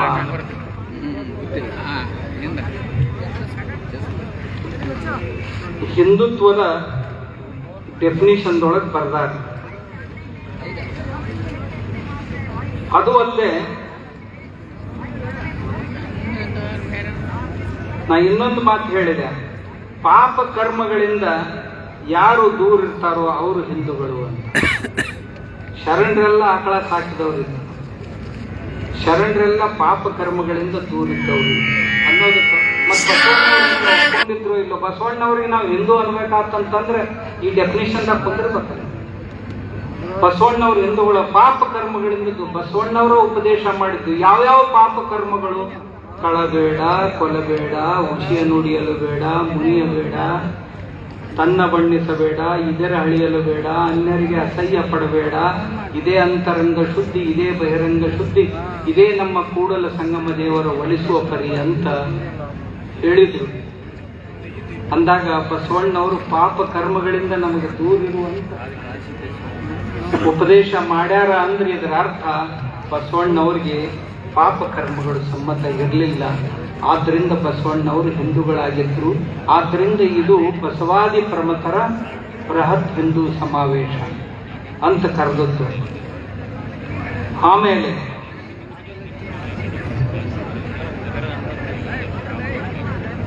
ಇಲ್ಲಿ ಕೆಲವು ಜನ ಅಬ್ಜೆಕ್ಷನ್ ಮಾಡಿದ್ರಂತ. ಮಾನ್ಯ ನಾ ಬಹಳ ಅಂತವ್ರ ಬಗ್ಗೆ ಲಕ್ಷ್ಯ ಕೊಡುವುದಿಲ್ಲ. ಆನೆ ಬೀದಿಯಲ್ಲಿ ಬರಲು ಶ್ವಾನ ತಾವಗೊಳ್ಳುವುದು, ಶ್ವಾನದಂತ ಆನೆ ಬೊಗಳಿದರೆ ಆನೆಯ ಮಾನವೇ ಹಾನಿ ಸರ್ವದು. ಒಂದು ಊರಾಗ ಹೊಂಟಿತ್ತಂತ ಆನೆ, ನಾಯಿ ಬೊಗಳಾಕತ್ತಿದ್ವು. ಒಂದು ಈ ಓಣ, ಒಂದು ಆ ಓಣ, ಒಂದು ಅಲ್ಲೊಂದು ಬೊಗಳ್ಕೊತ ಬಂದು ಇವನ್ನೆಲ್ಲರನ್ನು ಗಪ್ಪ ಮಾಡಿ ಹೊಕ್ಕೇನಂತಂತ ಆನೆ. ಇದಕ್ಕೆ ಒಂದು ಕಲ್ಲು ಹೋಗೋದು, ಇದನ್ನು ಗಪ್ ಮಾಡೋದ್ರಾಗ ಆಚೆ ಕಡೆ ಒಂದು ಬೋಗಳ್ತಿತ್ತು, ಅದಕ್ಕೆ ಕಲ್ಲು ಹೋಗಿದ್ರಾಗ ಆಚೆ ಕಡೆ ಒಂದು ಬೋಗಳ್ತಿತ್ತು. ಆನೆ 15 ದಿವಸ ಅಲ್ಲೇ ನಿಂತದು, ಮುಂದೆ ಹೋಗಲಿಲ್ಲ ಮುಂದಿನ ಊರಿಗೆ. ಯಾಕಂದ್ರೆ ಇವೆಲ್ಲವರು ಬಾಯಿ ಬಂದ್ ಮಾಡೋದ್ರಾಗ ಆನೆ ಅಲ್ಲೇ ನಿಂತೇ ಬಿಡ್ತು. ಇದು ಯೋಗ್ಯ ಅನಿಸ್ತೈತೆ ನಿಮ್ಗ? ಇಂಥ ಭಾಳ ಹೊಗಳ್ತಿರ್ತಾವ, ಅವ್ರನ್ನ ಬಾಯಿ ಬಂದ್ ಮಾಡಕ್ ಹೋಗ್ಬಾರ್ದು. ಅವ್ರಿಗೆ ದೇವ್ರು ಇನ್ನಷ್ಟು ಬುದ್ಧಿ ಕೊಡ್ಲಿ ಅಂತ ನಾವು ಪ್ರಾರ್ಥನೆ ಮಾಡಬೇಕು. ಇನ್ನಷ್ಟು ಶಕ್ತಿ ಕೊಡು ದೇವ್ರ, ಇನ್ನಷ್ಟು ಜೋರಾಗಿ ಹೊಗಳ್ಲಿ ಅಂತ ಅನ್ಬೇಕು ಹೊರತು ಅವ್ರ ಬಾಯಿ ಬಂದ್ ಮಾಡಕ್ ಹೋಗ್ಬಾರ್ದು. ಯಾಕಂದ್ರೆ ನಮ್ಮ ದೇಶ ಪದ್ಧತಿ ಐತೆ. ನಿಮ್ಗೊಂದು ಉದಾಹರಣೆ ಹೇಳ್ತೇನೆ, ಭಾಳ ಚಂದ ಅಂತ ಹಿಡಿಸ್ತೈತೆ ನೋಡ್ರಿ. ನಮ್ಮ ಧರ್ಮದ ಹೆಂಗಾಗೈತೆ ಹೇಳಿ ನಿಮ್ಗೆ. ಒಂದು ಊರಾಗ ಒಂದು ಕಟ್ಟಿ ಒಂದು ನಾಯಿ ಇದ್ವು ಅಂತ. ಅವು ಎರಡು ಕೂಡಿ ಏನ್ ಮಾಡಿದ್ವು ಅಂತ, ನಾ ರಾಜ ಆಗೋದು ನೀ ರಾಜ ಆಗೋದು ಅಂತ ಕಾಂಪಿಟೇಷನ್ ಮಾಡಕತ್ತಿದ್ವು. ಕಾಂಪಿಟೇಷನ್ ಮಾಡೋದು. ಏನ್ ಕಾಂಪಿಟೇಷನ್? ಇಲ್ಲಿಂದ 6-7 ಕಿಲೋಮೀಟರ್ದಾಗ ಆಚೆ ಕಡೆ ಒಂದು ಗುಡ್ಡ ಐತಿ. ಆ ಗುಡ್ಡದ ತುದಿ ಮ್ಯಾಗ ಒಂದು ಗುಡಿ ಐತಿ. ಆ ಗುಡಿ ಮುಂದೆ ಒಂದು ಕಟ್ಟಿ ಐತಿ. ಯಾರ ಮೊದಲು ಹೋಗಿ ಆ ಕಟ್ಟಿ ಮ್ಯಾಗ ಕುಂದಿರ್ತಾರ ಅವನ ರಾಜ. ಮತ್ತೆ ಎಷ್ಟು ದಿವಸ ಟೈಮ್ ಹೋಗ್ಲಕ್ಕ ಅಂತ ಕಟ್ಟಿನ ಕೇಳಿದ್ ನಾಯಿ. ಕಟ್ಟಂತೂ 7 ದಿನದಾಗ ಹೋಗಿ ಮುಟ್ಟುದು. 7 ದಿನಕ್ಕೆ 7 ಕಿಲೋಮೀಟರ್ ತೆರಿಗಿರಿ ಕಟ್ಟತ್ತ ನೀನು ಒಂದ ದಿನದ ಕೆಲಸ ಇದು ಅಂತ ನಾಯಿ. ಕಟ್ಟಂತ ಹಂಗಿಲ್ಲ, ನೀವು ಒಂದ ದಿವಸದಾಗಾರ ಹೋಗು ಎಂದರೆ ಹೋಗೋಟ್ಟು 7 ದಿವಸ ಆರಾಮಾಗಿ ಹೋಗುದು ಅಂತ ಅಂದ ಕೂಡಲೇ 2 ಕೂಡಿ ಹೊಂಟೋರಪ್ಪ. ಮರುದಿವ್ಸ ಮುಂಜಾನೆ ಹೊಂಟು ಕೂಡಲೇ ಕಟ್ಟಿ ಮತ್ತೆ ಒಂದು ಕಂಡೀಷನ್ ಇತ್ತು. ದಾರ್ಯಾಗ 3 ಊರುಗಳಿತ್ತು 7 ಕಿಲೋಮೀಟರ್ ಆಗಿ. ಊರಾಗ ನಡು ಊರಾಗ ಹಾದು ಹೋಗ್ಬೇಕಂತ ಕಂಡೀಷನ್ ಇತ್ತು. ಊರ್ ದಂಡಿಗೆ ಹಾದು ಹೋಗ್ಬಾರ್ದು, ಊರಾಗ ಆದ ಹೋಗ್ಬೇಕಂತ ಕಂಡೀಷನ್ ಇತ್ತು. ಕಟ್ಟು ಊರಾಗ ಅದು ಹೊಂಟು ಸೀದಾ ಹೋತು, ಯಾರು ಕೇಳಲಿಲ್ಲ. ನಾಯಿ ಊರಾಗ ಬಂದು ಕೂಡಲೇ ನಾಯಿ ಜಾತಿ ಒಂದು 10 ಬಂದೂರಪ್ಪ. ನಿಮ್ಗೆ ಗೊತ್ತಾಯ್ತಲ್ಲ, ಪರವೂರ್ದೊಂದು ನಾಯಿ ಬಂತು ಅಂತಂದ್ರೆ ಊರಾನ ನಾಯಿಗಳೆಲ್ಲ ಬಾಳೆ ಆದ. ಬಾಳೆ ಆದ್ವು ಅಂದ್ರೆ ಅದು ಒಟ್ಟ ಬಿಡುಗಲ್ ಮುಂದಕ್ಕೆ ಏನಾರ ಅವಣಿಸಿ ಆ ಕಡೆ ಈ ಕಡೆ ಏನಾರ ಯುಕ್ತಿ ಪ್ರಯುಕ್ತ ಮಾಡಿ ಅಚ್ಚಿ ಒಣ್ಯಾಗ ಹೋಗೈತೆ ಅನ್ನೋದ್ರಾಗ ಅಚ್ಚಿ ಒಣ್ಯಾನು ನಾಲ್ಕ ಯಾವಂದ್ರೆ ಇದ್ರ ಜಾತಿವ ಅವು. ಅವೇನು ಬೇರೆ ಜಾತಿ ನಾಯಿಗಳು, ಇದೇ ಜಾತಿ ನಾಯಿಗಳು ಅವು. 7 ದಿವಸ ಹತ್ತು ನಾಯಿ ಹೋಗಿ ಗುಡ್ಡ ಹತ್ತಿ ಮುಟ್ಟಬೇಕಾದ್ರೆ ನಾಯಿ ಅಂತಿತ್ತು ಕತ್ತಿಗೆ 7 ದಿವಸ ಯಾಕೆ ಬೇಕು ಅಂತ. ಕತ್ತಿ ಆರಾಮಾಗಿ ಕಟ್ಟಿ ಮ್ಯಾಗ ನಿಂತ್ಕೊಂಡು ಕುತ್ಕೊಂಡು ನಿದ್ದೆ ಮಾಡಕತ್ತಿತ್ತು. ನೀ ಯಾವಾಗ ಬಂದಿ ಅಂತ ಕೇಳಿತ್ ನಾಯಿ ಅಂತ. ನಾ ಅವತ್ತ ಸಂಜೆಗೆ ಬಂದೆ ಅಂತ ಹೇಳ್ತಾರೆ. ಮತ್ ನಿಮ್ಮ ಜಾತಿ ಯಾವ ದಾರ್ಯಾಗ ಆಟಗಟ್ಲಿಲ್ಲ ನಿನಗ ಅಂತ ಕೇಳ್ತು. ನಮ್ಮೂರ ಅಗಡದಾವ ಊರಾಗ ಒಂದು ಆಟಗಟ್ಲಿಲ್ಲ. ನಮ್ಮ ಹುಷಾರದಾವ ಅಂದ್ ನೀವು ಭಾಳ ಹುಷಾರ್ ಮಂದಿ ಅಲ್ಲ, ಅದಕ್ಕೆ ನಿಮ್ಮನ್ನ ಆಟಗಟ್ತಾವ. ಇದ್ರ ಅರ್ಥ ಹೇಳ್ತ ನಿಮ್ಗೆ. ಕಾಚ್ ಹೋಗೋದು ಭಾಳ ಸುಲಭ, ನಾಯಿ ಹೋಗೋದು ಭಾಳ ಕಷ್ಟ ಐತಿ. ಯಾಕಂದ್ರೆ ಇವು ಶಾಣ್ಯಾವಲ್ಲ, ಕಮ್ಯುನಿಸ್ಟ್ ನಾಯಿಗಳದಾವು, ಮತ್ತೆ ಯಾವ ನಾಯಿಗಳದಾವು. ಇವು ನಮ್ಗ ಬಂದು ನಿಂತಿರ್ತಾವ್ರಿ ದಾರ್ಯಾಗ. ಹಿಂಗಾಗಿ ಹೋಗೋದು ಭಾಳ ಸುಲಭ ಇಲ್ಲ. ಆಮ್ಯಾಗ ಅವಕ್ರ ಬಗ್ಗೆ ಭಾಳ ತಲೆ ಕೆಡಿಸ್ಕೋಬಾರ್ದು. ಅವಕ್ಕ ಒಂದ್ ಹೇಳ್ತೀನಿ, ಸೈದ್ಧಾಂತಿಕವಾಗಿ ಮಾತಾಡೋ ಕೆಪಾಸಿಟಿ, ಸಿದ್ಧಾಂತದ ಮೇಲೆ ಯಾವಾಗ್ಲೂ ಮಾತಾಡೋದು. ಅವು ವೈಯಕ್ತಿಕ ಸ್ತರಕ್ಕೆ ಹೋಗ್ಬಿಡ್ತಾವ. ಏನೇನೇನೇನು ಮಾತಾಡಿದ್ರೆ ಆ ಕಡೆ ಇರ್ತಾವ. ಇನ್ನು ಕೆಲವೊಬ್ರು ಈ ಮಾತಾಡೋದನ್ನ ಇವು ಫೇಸ್ಬುಕ್ ವಾಟ್ಸಪ್ ವ್ಯವಸಾಯ ಮಾಡ್ಕೊಂಡಾರ. ಅವು ಇನ್ನು ಕೆಲವು ಮಂದಿ ಕಾಡು ಸಿದ್ದೇಶ್ವರ ಸ್ವಾಮಿಗಳಿಗೆ ಬೈತಾರೆ, ನಮ್ಮದು ಪ್ರಚಾರ ಭಾಳ ಆಕೈತೆ ಅನ್ನೋ ಹುಚ್ಚನಾಯಿಗಳು ಭಾಳ ಅದಾವ. ಏನ್ ಹೇಳಿ ನಿಮ್ಗೆ. ಆದ್ರೆ ಕಾಡು ಸಿದ್ದೇಶ್ವರ ಸ್ವಾಮಿಗಳಿಗೆ ಬೈದೇವ ಅಂತಂದ್ರೆ ಭಾಳ ಮಂದಿ ನೋಡ್ತಾರೆ ಇದನ್ನ. ಅಂತ ಉತ್ಸವ ವ್ಯಾಸ ಅಂತವ್ಕ ನಾವು ಭಾಳ ನಾಲ್ಕರು ಎಂದೂ ಮಹತ್ವ ಕೊಟ್ಟಿಲ್ಲ. ಇಂಥವು ಭಾಳ ದಿನ ಅವತ್ತು ಯುವಕತ್ತಲ್ಲಿ ಹೋಗೋದು ಕೂತ್ರೆ ನನ್ನ ಗುರಿ ಯಾವಾಗ ಮುಟ್ಟುದು ನಾವು ಹೋಗಿ. ದೇವರು, ನಾನು ಪ್ರಾರ್ಥನೆ ಮಾಡ್ತೇನೆ, ದೇವರು ಅವ್ರಿಗೆ ಇನ್ನಷ್ಟು ಶಕ್ತಿ ಕೊಡ್ಲಿ, ಇನ್ನಷ್ಟು ಸಾಮರ್ಥ್ಯ ಕೊಡ್ಲಿ, ಇನ್ನಷ್ಟು ಜೋರಾಗಿ ಓದಲಿ. ಆಮ್ಯಾಗ ಇನ್ನಷ್ಟು ಊರಿಗೆ ಹೋಗಿ ಮನೆ ಮಾಡಿದ್ವಲ್ಲ, ಇಲ್ಲೇ ಮಾಡಿದ್ರಂತಲ್ಲ. ನಮ್ಮ ಸುಗುರಾಜ್ ನನಗೆ ದಿನ ಫೋನ್ ಮಾಡ್ತಿದ್ದ, ಅಪ್ಪರ ಜರ ಪ್ರಾಬ್ಲಮ್ ಮಾಡಕತ್ತಾರ, ಪ್ರಾಬ್ಲಮ್ ಮಾಡಿ ಏನೂ ಪ್ರಾಬ್ಲಮ್ ಆಗೋದಿಲ್ರಿ ಅದ್ದವ್ರ, ಅವ್ರು ಹಂಗೆ ಮಾಡಿದ್ರಂತ ಇವತ್ತು ಇಷ್ಟು ಮಂದಿ ಕೂಡ್ಯಾರ ಅಂತ ಹೇಳಿದ್ರು. ನಾವೇನ್ ಪ್ರಸಾರ ಮಾಡ್ಬೇಕಾಗಿತ್ತಲ್ಲ ಅವೇ ನಾವುಗಳು ಮಾಡಿಬಿಟ್ವಲ್ಲ. ಹಿಂಗಾಗಿ ನಮ್ಗೆ ಏನು ಕೆಲಸ ಮಾಡಕ್ ಹತ್ತಲಿಲ್ಲ. ಆರಾಮಾಗಿ ಅದ್ದವ್ರು ನೀವೇನು ಆರಾಮಾಗಿರ್ರಿ, ಚಂದಾಗಿ ಮುಕ್ಕೋರು ನೀವು, ನಮ್ಮ ಕಾರ್ಯಕ್ರಮ ಯಶಸ್ವಿ ಆಗ್ತೈತಿ. ಯಾಕಂದ್ರೆ ನಮ್ಮ ಕೆಲಸ ಎಲ್ಲ ಅವರೇ ಮಾಡ್ಬೇಕು. ನಾ ಏನಾಗಿ ಒಬ್ಬ ಅಧಿಕಾರಿಗಳ ಜೊತೆ ಮಾತಾಡ್ತಿದ್ದೆ, ಅಪ್ಪ ಅವ್ರ ಈ ಕಾರ್ಯಕ್ರಮದ ಬಗ್ಗೆ ಮಂದಿಗೆ ಭಾಳ ಇಂಟ್ರೆಸ್ಟ್ ಇರಲಿಲ್ಲ. ಅವ್ರೇನ್ ಮಾಡುವಾದ್ರಲ್ಲ ಇರ್ಷಕ್ ಬಿತ್ತು ಮಂದಿ ಅಂತ. ಯುವಕರು ಇಲ್ಲಿ ಇರ್ಷಕ್ ಬಿದ್ರು ಅದು. ಎಷ್ಟು ಇರ್ಷಕ್ ಬಿದ್ರು ಅಂತಂದ್ರೆ ಗಾಡಿ ತಗೊಂಡು ತಾವ ಬಂದ, ಆಳಂದಿಯಿಂದ 50 ಗಾಡಿ ಬಂದ. ಜೇವರಿಗೆಯಿಂದ 30-35 ಗಾಡಿ ಬಂದ, ಚಿತ್ತಾಪುರದಿಂದ 100 ಬಂದು. ನೀವಂತೂ ಶಾಪೂರು ಅಕ್ಕಪಕ್ಕದವರು ಯಾದಗಿರಿ ಅವ್ರಿಗೆ ನಿಮ್ಗೇನು ಹೇಳೋದು ಬೇಡ. ಆದ್ರ ಮತ್ ನಾ ಯಾವ್ರವ್ರ ಹೆಸರು ತಗೊಂಡಿಲ್ಲ, ಅವ್ರು ಸಿಟಿಗೇರಿ ಅಂತ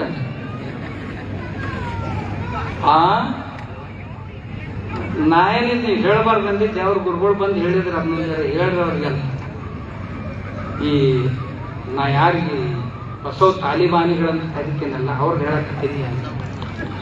ಅವರು ಹಂಗೆ ಮಾಡ್ತಾರೆ, ತಾಲಿಬಾನಿತನ ಮಾಡ್ತಾರೆ. ಅದಕ್ಕೆ ಮಾಡಕ್ ಹೋಗ್ಬೇಡ್ರು ಅಂತ ನಾನು ಸಾಕಷ್ಟು ಸಾರಿ ಕೈ ಮುಗಿದ್ರು. ಮತ್ತೆ ಹಿಂದಗಡೆ ಬಂದು ಭೇಟಿ ಹಾಕ್ತಾರೆ ರಾತ್ರಿ ನಾನು ಮಠದಾಗ. ಅಜ್ಜವ್ರ ಇನ್ ಮುಂದೆ ಕೈ ಮುಗಿತೀವ್ರಿ, ನಮ್ಮನ್ನ ಕೈ ಬಿಟ್ಟು ಬಿಡ್ರಿ, ನಿಮ್ಮನ್ನು ಬಿಡ್ತೀವಿ, ನೀವು ಸರಿತೀರಿ, ಮತ್ತೊಬ್ಬರನ್ನ ಮುಂದಕ್ಕೆ ತರ್ತೀವಿ ನೀವು. ಅದಕ್ಕೆ ನಾ ಇದನ್ನ ಬೇಗ ಕೈ ಬಿಡುದಿಲ್ಲ. ಇದು ಮುಗಿದ ಕೂಡಲೇ 31 ಗದಗಿನ್ಯಾಗ. ಮುಂದಿನ ತಿಂಗಳು ಮತ್ತ ಬಸವ ಕಲ್ಯಾಣದಾಗ ಐತಿ, ಹೌದಲ್ಲ? ನೋಡೋಣ ಬಸವ ಕಲ್ಯಾಣದ ಏನಾದ್ರು ಡೇಟ್ ಗೀಟ್ ಫಿಕ್ಸ್ ಮಾಡ್ತೀವಿ. ಯಾವರು ಬಿಡುದಿಲ್ಲ, ಎಲ್ಲ ಊರವ್ರಿಗೆ ಹೋಗಿ ಕೈ ಮುಗಿದು ಹೇಳವ, ಇವ್ರದಷ್ಟು ಬಂದೋಬಸ್ತ್ ಮಾಡಿರಪ್ಪ, ಇರ್ಲಿಲ್ಲ ಅಂತ ನಮ್ಮ ಧರ್ಮ ಹಾಳು ಮಾಡ್ತಾರೆ. ನಮ್ಮ ಸಮಾಜ ಸಣ್ಣ ಸಣ್ಣ ಮಂದಿನ ಕರ್ಕೊಂಡು ನಾವು ದೇಶ ಕಟ್ತೀವಿ. ಸಮಾಜದ ಕೊನೆಯ ವ್ಯಕ್ತಿ ನಮ್ಮ ಆತ್ಮ ಆಗಿರೋದು. ಆತ್ಮನ ಪ್ರತಿಕೂಲಾನಿ ಪರೇಶಾಂ ನ ಸಮಾಚರಿ. ನನ್ನ ಆತ್ಮನಿಗೆ ಪ್ರತಿಕೂಲವಾದದ್ದನ್ನು ಯಾರೆದುರಿಗೂ ನಾನು ಆಚರಣೆ ಮಾಡಬಾರ್ದು ಅಂತ ನಮ್ಮ ಧರ್ಮ ನಮಗೆ ಕಲಿಸುತ್ತೆ. ಧರ್ಮ ಯಾವುದು ಅಂದ್ರೆ ಬಿದ್ದವ್ರನ್ನ ಎತ್ತೋದು ಧರ್ಮ, ಮತ್ತೊಬ್ಬರನ್ನ ನುಗ್ಗಿಸೋದು, ಮತ್ತೊಬ್ಬರನ್ನ ಹೀಯಾಳಿಸೋದು ಧರ್ಮ ಆಗೋದಿಲ್ಲ. ಮತ್ತೊಬ್ಬರನ್ನ ಬೈಯೋದೆಂದು ಧರ್ಮ ಆಗೋದಿಲ್ಲ. ಮತ್ತೊಬ್ಬರನ್ನ ಕಣ್ಣ ನೀರು ಒರೆಸೋದು ಧರ್ಮ, ಮತ್ತೊಬ್ಬರನ್ನ ಉಪಚಾರ ಮಾಡೋದು ಧರ್ಮ, ಮತ್ತೊಬ್ಬರಿಗೆ ಉಣಿಸೋದು ಧರ್ಮ, ಮತ್ತೊಬ್ಬರಿಗೆ ತಿನ್ನಿಸೋದು ಧರ್ಮ. ನಾನು ಯಾವಾಗಲೂ ನಂದು ಹೇಳ್ಕೊಳಂಗಿಲ್ಲ. ಇವು ಯಾವ್ಯಾವ ಏನೇನು ಒದರಾಡ್ತಿರ್ತಾವಲ್ಲ, ನಾವು ಕಾಡು ಸಿದ್ದೇಶ್ವರ ಸ್ವಾಮಿ ಅಂದ್ರೆ ಯಾರು, ಎಲ್ಲದನ, ಏನ್ ಮಾಡ್ತಾನ, ಇವ್ರ ಮಾರಿ ಮ್ಯಾಗಿನವರ ನೊಣ ಹೇಳಂಗಿಲ್ಲ. ಮಾರಿ ಮ್ಯಾಗ ಕುಂತ ನೊಣ ಹೊಡ್ಕೊಳಕ್ ಸಹಿತ ಕೈಯಾಗ ಸಾಮರ್ಥ್ಯ ಇಲ್ಲ, ಆದ್ರೂ ಸಹಿತ ಒದರಾಡ್ತಿರ್ತಾವ. ಏನ್ ಮಾಡಿದ್ರಪ್ಪ? ನಾ ಎಲ್ಲರಿಗೂ ಭಾಳ ಮಂದಿ ಕೇಳ್ತಿರ್ತೀನಿ, ಬಸವ ತತ್ವ ಹೇಳೋರಿಗೆ ಕಾಯ್ತಾ ಮಾಡ್ತೀರೇನ್ರಿ ಅಂತ ಕೇಳಿದೆ ಒಬ್ಬರಿಗೆ. ಇಲ್ಲಿ ಸಿಂಧುನೂರಾಗ ಒಂದಿಷ್ಟು ಮಂದಿ ಭೇಟಿ ಆಗಿರ್ತಾರೆ ನನಗೆ. ಕಾಯ್ತಾ ಮಾಡ್ತೀರೇನು ಅಂತ ಕೇಳಿದೆ. ಕೇಳಿದ ಕೂಡಲೇ ಅವ್ರು ಅಂದ್ರು ಮಾಡ್ತೇವಲ್ರಿ ಅಂದ್ರು. ಏನ್ ಮಾಡ್ತೀರಿ ಅಂತ ಕೇಳಿದೆ. ಏನಿಲ್ರಿ ಈಗ ರಿಟೈರ್ ಆಗಿವ್ರಿ ಅಂತಂದ್ರೆ. ಪೆನ್ಷನ್ ಬರ್ತಿರ್ಬೇಕಲ್ರಿ ಅಂತಂದ್ ನಾನು. ಪೆನ್ಷನ್ ಬರ್ತೈತ್ರಿ, ಅದ್ರಾಗ ಅದೀವ್ರಿ ಅಂದ್ರು. ಮತ್ ಪೆನ್ಷನ್ ತಿನ್ನೋದು ಬಸವ ತತ್ವದಾಗ ಕುಂದ್ರಂಗಿಲ್ಲಲ್ಲ ಅಂತ ಅಂದೆ ನಾವು. ಅದ್ಯಾಂಗ್ರಿ ಅಂದ್ರು. ಬಸವಣ್ಣ ಹೊನ್ನಿನೊಳಗೊಂದರೆಯ, ಅನ್ನದೊಳಗೊಂದು ಅಗುಳ, ಒಳಗೊಂದು ಎಳೆಯ, ಇಂದಿಂಗೆ ನಾಳಿಂಗೆ ಬೇಕೆಂದೆನಾದರೆ ನಿಮ್ಮ ಆಣೆ ನಿಮ್ಮ ಪ್ರಮತರಾಣೆ. ನಾಳೆಗಂತ ಏನೂ ಇಡಬಾರ್ದಪ್ಪ, ಇವತ್ತಿಂದ ಇವತ್ತ ಮುಗಿಸ್ಬೇಕು. ಇದು ಬಸವ ತತ್ವ. ಮತ್ ನೀ ಕೆಲಸ ಮಾಡ್ಲಾರ್ದ ಪುಕ್ಕಟ್ಟ ಜಡ್ಯಾಕ ಹತ್ತಿದ್ದು ಹೆಂಗ್ ಬಸವ ತತ್ವದ ಹಿಂಗ ತಂದ್ರೆ ನಾವು ಏನೋ ತಿಳ್ಕೊಂಡಿದ್ದೀವಿ ಬಸವಣ್ಣವ್ರ ತತ್ವ. ನೀ ಬಸವಣ್ಣವ್ರ ತತ್ವ 100ಕ್ಕೆ 100 ಆಚರಣೆ ಮಾಡ್ತಿದ್ದೆ ಅಂದ್ರೆ ನನಗೆ ಹೇಳು. ಏನ್ ಕಾಯ್ಕ ಮಾಡ್ತಿದ್ಪ? ಕಾಯ್ಕೆ ಏನೂ ಇಲ್ಲ. ಎಲ್ಲಿ ಸಿಗ್ತೈತಿ? ಮನೆಯಲ್ಲಿ ಮಹಾಮನೆ. ಹೆಂಗ್ ಮಾಡೋದು? ಅವನು ಒಬ್ಬಂದು ಒಂದು ಗಿರಾಕಿ ತಯಾರು ಮಾಡೋದು. ನಿಮ್ಮ ಮನ್ಯಾಗ ಮಹಾಮನೆ ಮಾಡು ನೀ ತಿಂಗಳಲ್ಲಿ. ಏನ್ ನನಗೇನು ಖರ್ಚಾಗತ್ತ ಜಮಾ ಏನೋ ಮಾಡ್ರಿ, ಕೈ ಮ್ಯಾಗ ಸಕ್ಕರೆ ಇಟ್ಟು ಬಿಡ್ರಿ ಸಾಕು. ನಾವು ಚಿಂತನೆ ಮಾಡ್ತೀವಿ, ನೀವು ಸಕ್ಕರೆ ಪ್ರಸಾದ ಕೊಟ್ಬಿಡ್ರಿ. ಎದ್ದು ಹೋಗೋದ್ರಾಗ ಏನು ಒಂದೊಂದು ಕಪ್ ಚಹಾ ಕೊಟ್ಟರು ನಡೀತೈತೆ, ಏನ್ ತೊಂದ್ರೆ ಇಲ್ಲ. ಅನ್ಕೋತ ಹೋಗೋದ್ರಾಗ ಒಂದಿಷ್ಟು ಪ್ರಸಾದ ಮಾಡಿದ್ರೆ ಬೆಸ್ಟ್ ಆಕೈತೆ. ಯಾಕಂದ್ರೆ ದೂರದವ್ರು ಬಂದಿರ್ತಾರ, ಒಂದು 10,000 ರೂಪಾಯಿ ತೊಟ್ಟಿಗೆ ಹಾಕಿ ಹೋಗ್ತಾರ. ನಾನು ಬಸವಣ್ಣನವರ ತತ್ವಗಳಿಗಾಗಿ ಜೀವನವನ್ನೇ ಮುಡುಪಾಗಿಟ್ಟವ. ಬಸವಣ್ಣವ್ರಂಗೆ ಬದುಕ್ಬೇಕಂದವ, ಮಾತಾಡ್ಬೇಕಂದವ. ನಾನು ಬಸವಣ್ಣವ್ರಂಗೆ ಬದುಕ್ಬೇಕಂತೀವಿ. ಎಷ್ಟು ವರ್ಷ ಕಳೆದಿರಿ, ಯಾವ ಸ್ಥಳದೊಳಗದೀರಿ ಅಂತ ಕೇಳಿದ್ನಿ. ನೀವು ಏನು ಭಕ್ತಿ ಸ್ಥಳದೊಳಗದಿರೋ, ಮಾಹೇಶ್ವರ ಸ್ಥಳದೊಳಗದಿರೋ, ಏನು ಪ್ರಾಣಲಿಂಗಿ ಸ್ಥಳದೊಳಗದಿರೋ, ಪ್ರಸಾದಿ ಸ್ಥಳದೊಳಗದಿರೋ, ಶರಣ ಸ್ಥಳದೊಳಗದಿರೋ, ಐಕ್ಯ ಸ್ಥಳಕ್ಕೆ ಏರಿರೋ, ಯಾವ ಸ್ಥಳಕ್ಕೆ ಏರಬೇಕಾದ್ರೆ ಏನು ಬಿಡಬೇಕು, ಏನು ಹಿಡಿಬೇಕಪ್ಪ ಹೇಳ್ರಿ ನನಗೊಂಜರ. ಬಹಳ ಗದ್ದಲ್ ಬೀಳಂಗ್ ಕಾಣ್ತಿದ್ವಿ ಅವ್ರ. ನಾವೊಂದು 10-20 ವಚನ ಬೈಪಾಟ್ ಮಾಡೀವ್ರಿ. ಜಾತಿ ಒಂದಿಷ್ಟು ಅದಾವು, ಮೂಢನಂಬಿಕೆ ಮ್ಯಾಗ ಒಂದಿಷ್ಟು ಅದಾವು. ಅದನ್ನ ಜಡ್ಕೊತ ಅಡ್ಡಾಡ್ತೀವಿ. ಎಷ್ಟು ದಿವಸ ನಡೆದಾವ್ರಿ ನಮ್ಮ ಒಂದು. ಇನ್ನು ಅವ್ನು ಬಿಡ್ರಿ, ಬಿಟ್ಟು ಬಸವಣ್ಣ ಹೇಳಿದಂಥ ನಿಜವಾದ ತತ್ವವನ್ನು ಆಚರಣೆ ಮಾಡಿದ್ರು. ನಾನು ನನ್ನ ಜೀವನವನ್ನು 100ಕ್ಕೆ 100 ಬಸವಣ್ಣನ ತತ್ವ ನನಗೆ ಆಚರಣೆಯಲ್ಲಿ ತರಲಿಕ್ಕೆ ಆಗೋದಿಲ್ಲ. ನಾನು ಪ್ರಾಮಾಣಿಕವಾಗಿ ಹೇಳ್ತೀನಿ. ಯಾಕಂದ್ರೆ ಬಸವಣ್ಣ ಅವ್ರು ಹೇಳ್ಯಾರ ಇಂದಿಂಗೆ ನಾಳಿಂಗೆ ಬೇಕೆಂದೆ ನನಗದು ಜಮಾಯಿಸೋದಿಲ್ಲ. ನನ್ನ ಮಠದಾಗ 1000 ಜನ ಕೆಲಸ ಮಾಡ್ತಾರೆ.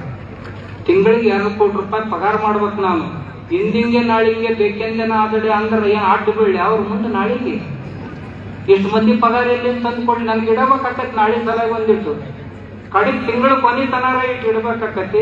ಅದಕ್ಕೆ ಕೆಲವೊಂದು ಕಾಲಾತೀತವಾದಂಥ ವಿಷಯಗಳನ್ನು ಬಿಡಬೇಕು. ಬಸವಣ್ಣವ್ರ ನೀತಿಯೊಳಗೆ ಸಕಾಲಿಕ ನೀತಿ, ಸಾರ್ವಕಾಲಿಕ ನೀತಿ ಅಂತೈತಿ. ಸಾರ್ವಕಾಲಿಕ ಅಂತೈತಲ್ಲ, ಅದು ಎಂದೂ ಬದಲಾಗೋದಲ್ಲ. ಅದನ್ನು ನಾವು ಎಂದೂ ಚಾಚು ತಪ್ಪದೆ ನಮ್ಮ ಜೀವನದಲ್ಲಿ ಪಾಲಿಸ್ಬೇಕು. ನಾನು ಕಾಯ್ಕ ಮಾಡ್ತೇನೆ, ದಿನಾಲು ಒಕ್ಕಲ್ತನ ಮಾಡ್ತೇನೆ, ಗೋಶಾಲೆ ಒಳಗೆ ಕೆಲಸ ಮಾಡ್ತೀನಿ, ಮತ್ತು ಬೇರೆ ಬೇರೆ ಕಾಯಕಗಳನ್ನು ನನಗೇನೂ ಇಲ್ಲ ಅಂದ್ರೆ 100 ಪ್ರಕಾರದ ಕೆಲಸ ಬರ್ತಾವೆ. ಗೌಂಡಿ ಕೆಲಸ ಮಾಡ್ತೀನಿ, ನಾನು ಬಡಗೇರಿ ಕೆಲಸ ಮಾಡ್ತೀನಿ, ಎಲೆಕ್ಟ್ರಿಸಿಟಿ ಕೆಲಸ ಮಾಡ್ತೀನಿ, ಟ್ರ್ಯಾಕ್ಟರ್ ಹೊಡಿತೀನಿ, ಅಗ್ರೋ ಪ್ರೊಸೆಸಿಂಗ್ ಕೆಲಸ ಮಾಡ್ತೀನಿ. ಎಲ್ಲಿ ಕಡಿಮೆ ಬೀಳ್ತೈತೆ ಅಲ್ಲಿ ನಾ ಯಾವುದಾದ್ರೂ ಕಾಯಕ ಮಾಡ್ತೇನೆ. ಮಾಡ್ಲಾರ್ದ ಮತ್ತೊಬ್ರಿಗೆ ಹೇಳಕ್ ಹೋಗ್ಬೋದು.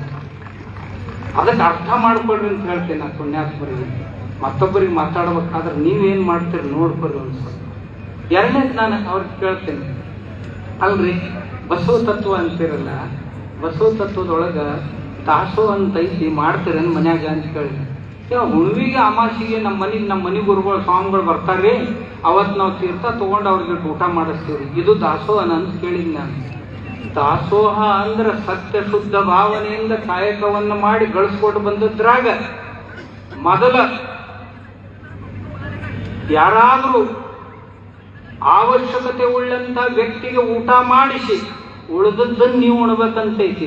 ಹಿಂಗೇನಾರ ಮನ್ಯಾಗ ಜನ ಯಾರಿಗಾರ ಊಟ ಮಾಡಿಸ್ತೀರೇನೋ ಅಂತ ಕೇಳಿ. ಇಲ್ರಿ ನಮ್ಮ ಮನ್ಯಾಗ ಯಾರ್ಯಾರು ಇವ್ರು ಹೇಳ್ತಾರಲ್ಲ ಇವ್ರಿಗೆಲ್ಲರಿಗೆ ಕೇಳಿದ್ನ. ಕೆಲವು ಮಂದಿ ಸ್ವಾಮಿಗಳು ಮಠದಾಗ ದಾಸೋಹ ಸಹಿತ ಇಟ್ಟಿಲ್ಲ. ನಾ ಹೇಳಿದೆ ಮಠದಾಗ ಕೋಟಿಗಟ್ಟಲೆ ಸಂಪತ್ತು ಐತಿ, 10 ಮಂದಿ ಬಂದು ಭಕ್ತರಿಗೆ ಪ್ರಸಾದ ಇಲ್ಲ. ಬರ್ರಿ ನಮ್ಮ ಮಠದಾಗ ಜನ 5,000ದಿಂದ 10,000 ಮಂದಿಗೆ ಪ್ರಸಾದ ಮಾಡಿಸ್ತೇನೆ. ಎಂದೂ ಕಡಿಮೆ ಇದ್ದಿಲ್ಲ. ಕೊಟ್ಟವನು ಬಸವಣ್ಣ, ಉಣ್ಣವನು ಬಸವಣ್ಣ ಅಂತಿನ. ದಿನ 10,000 ಮಂದಿ ಊಟ ಮಾಡಿ ಹೋಗ್ತಾರೆ, ಪ್ರಸಾದ ತಗೊಂಡು ಹೋಗ್ತಾರೆ.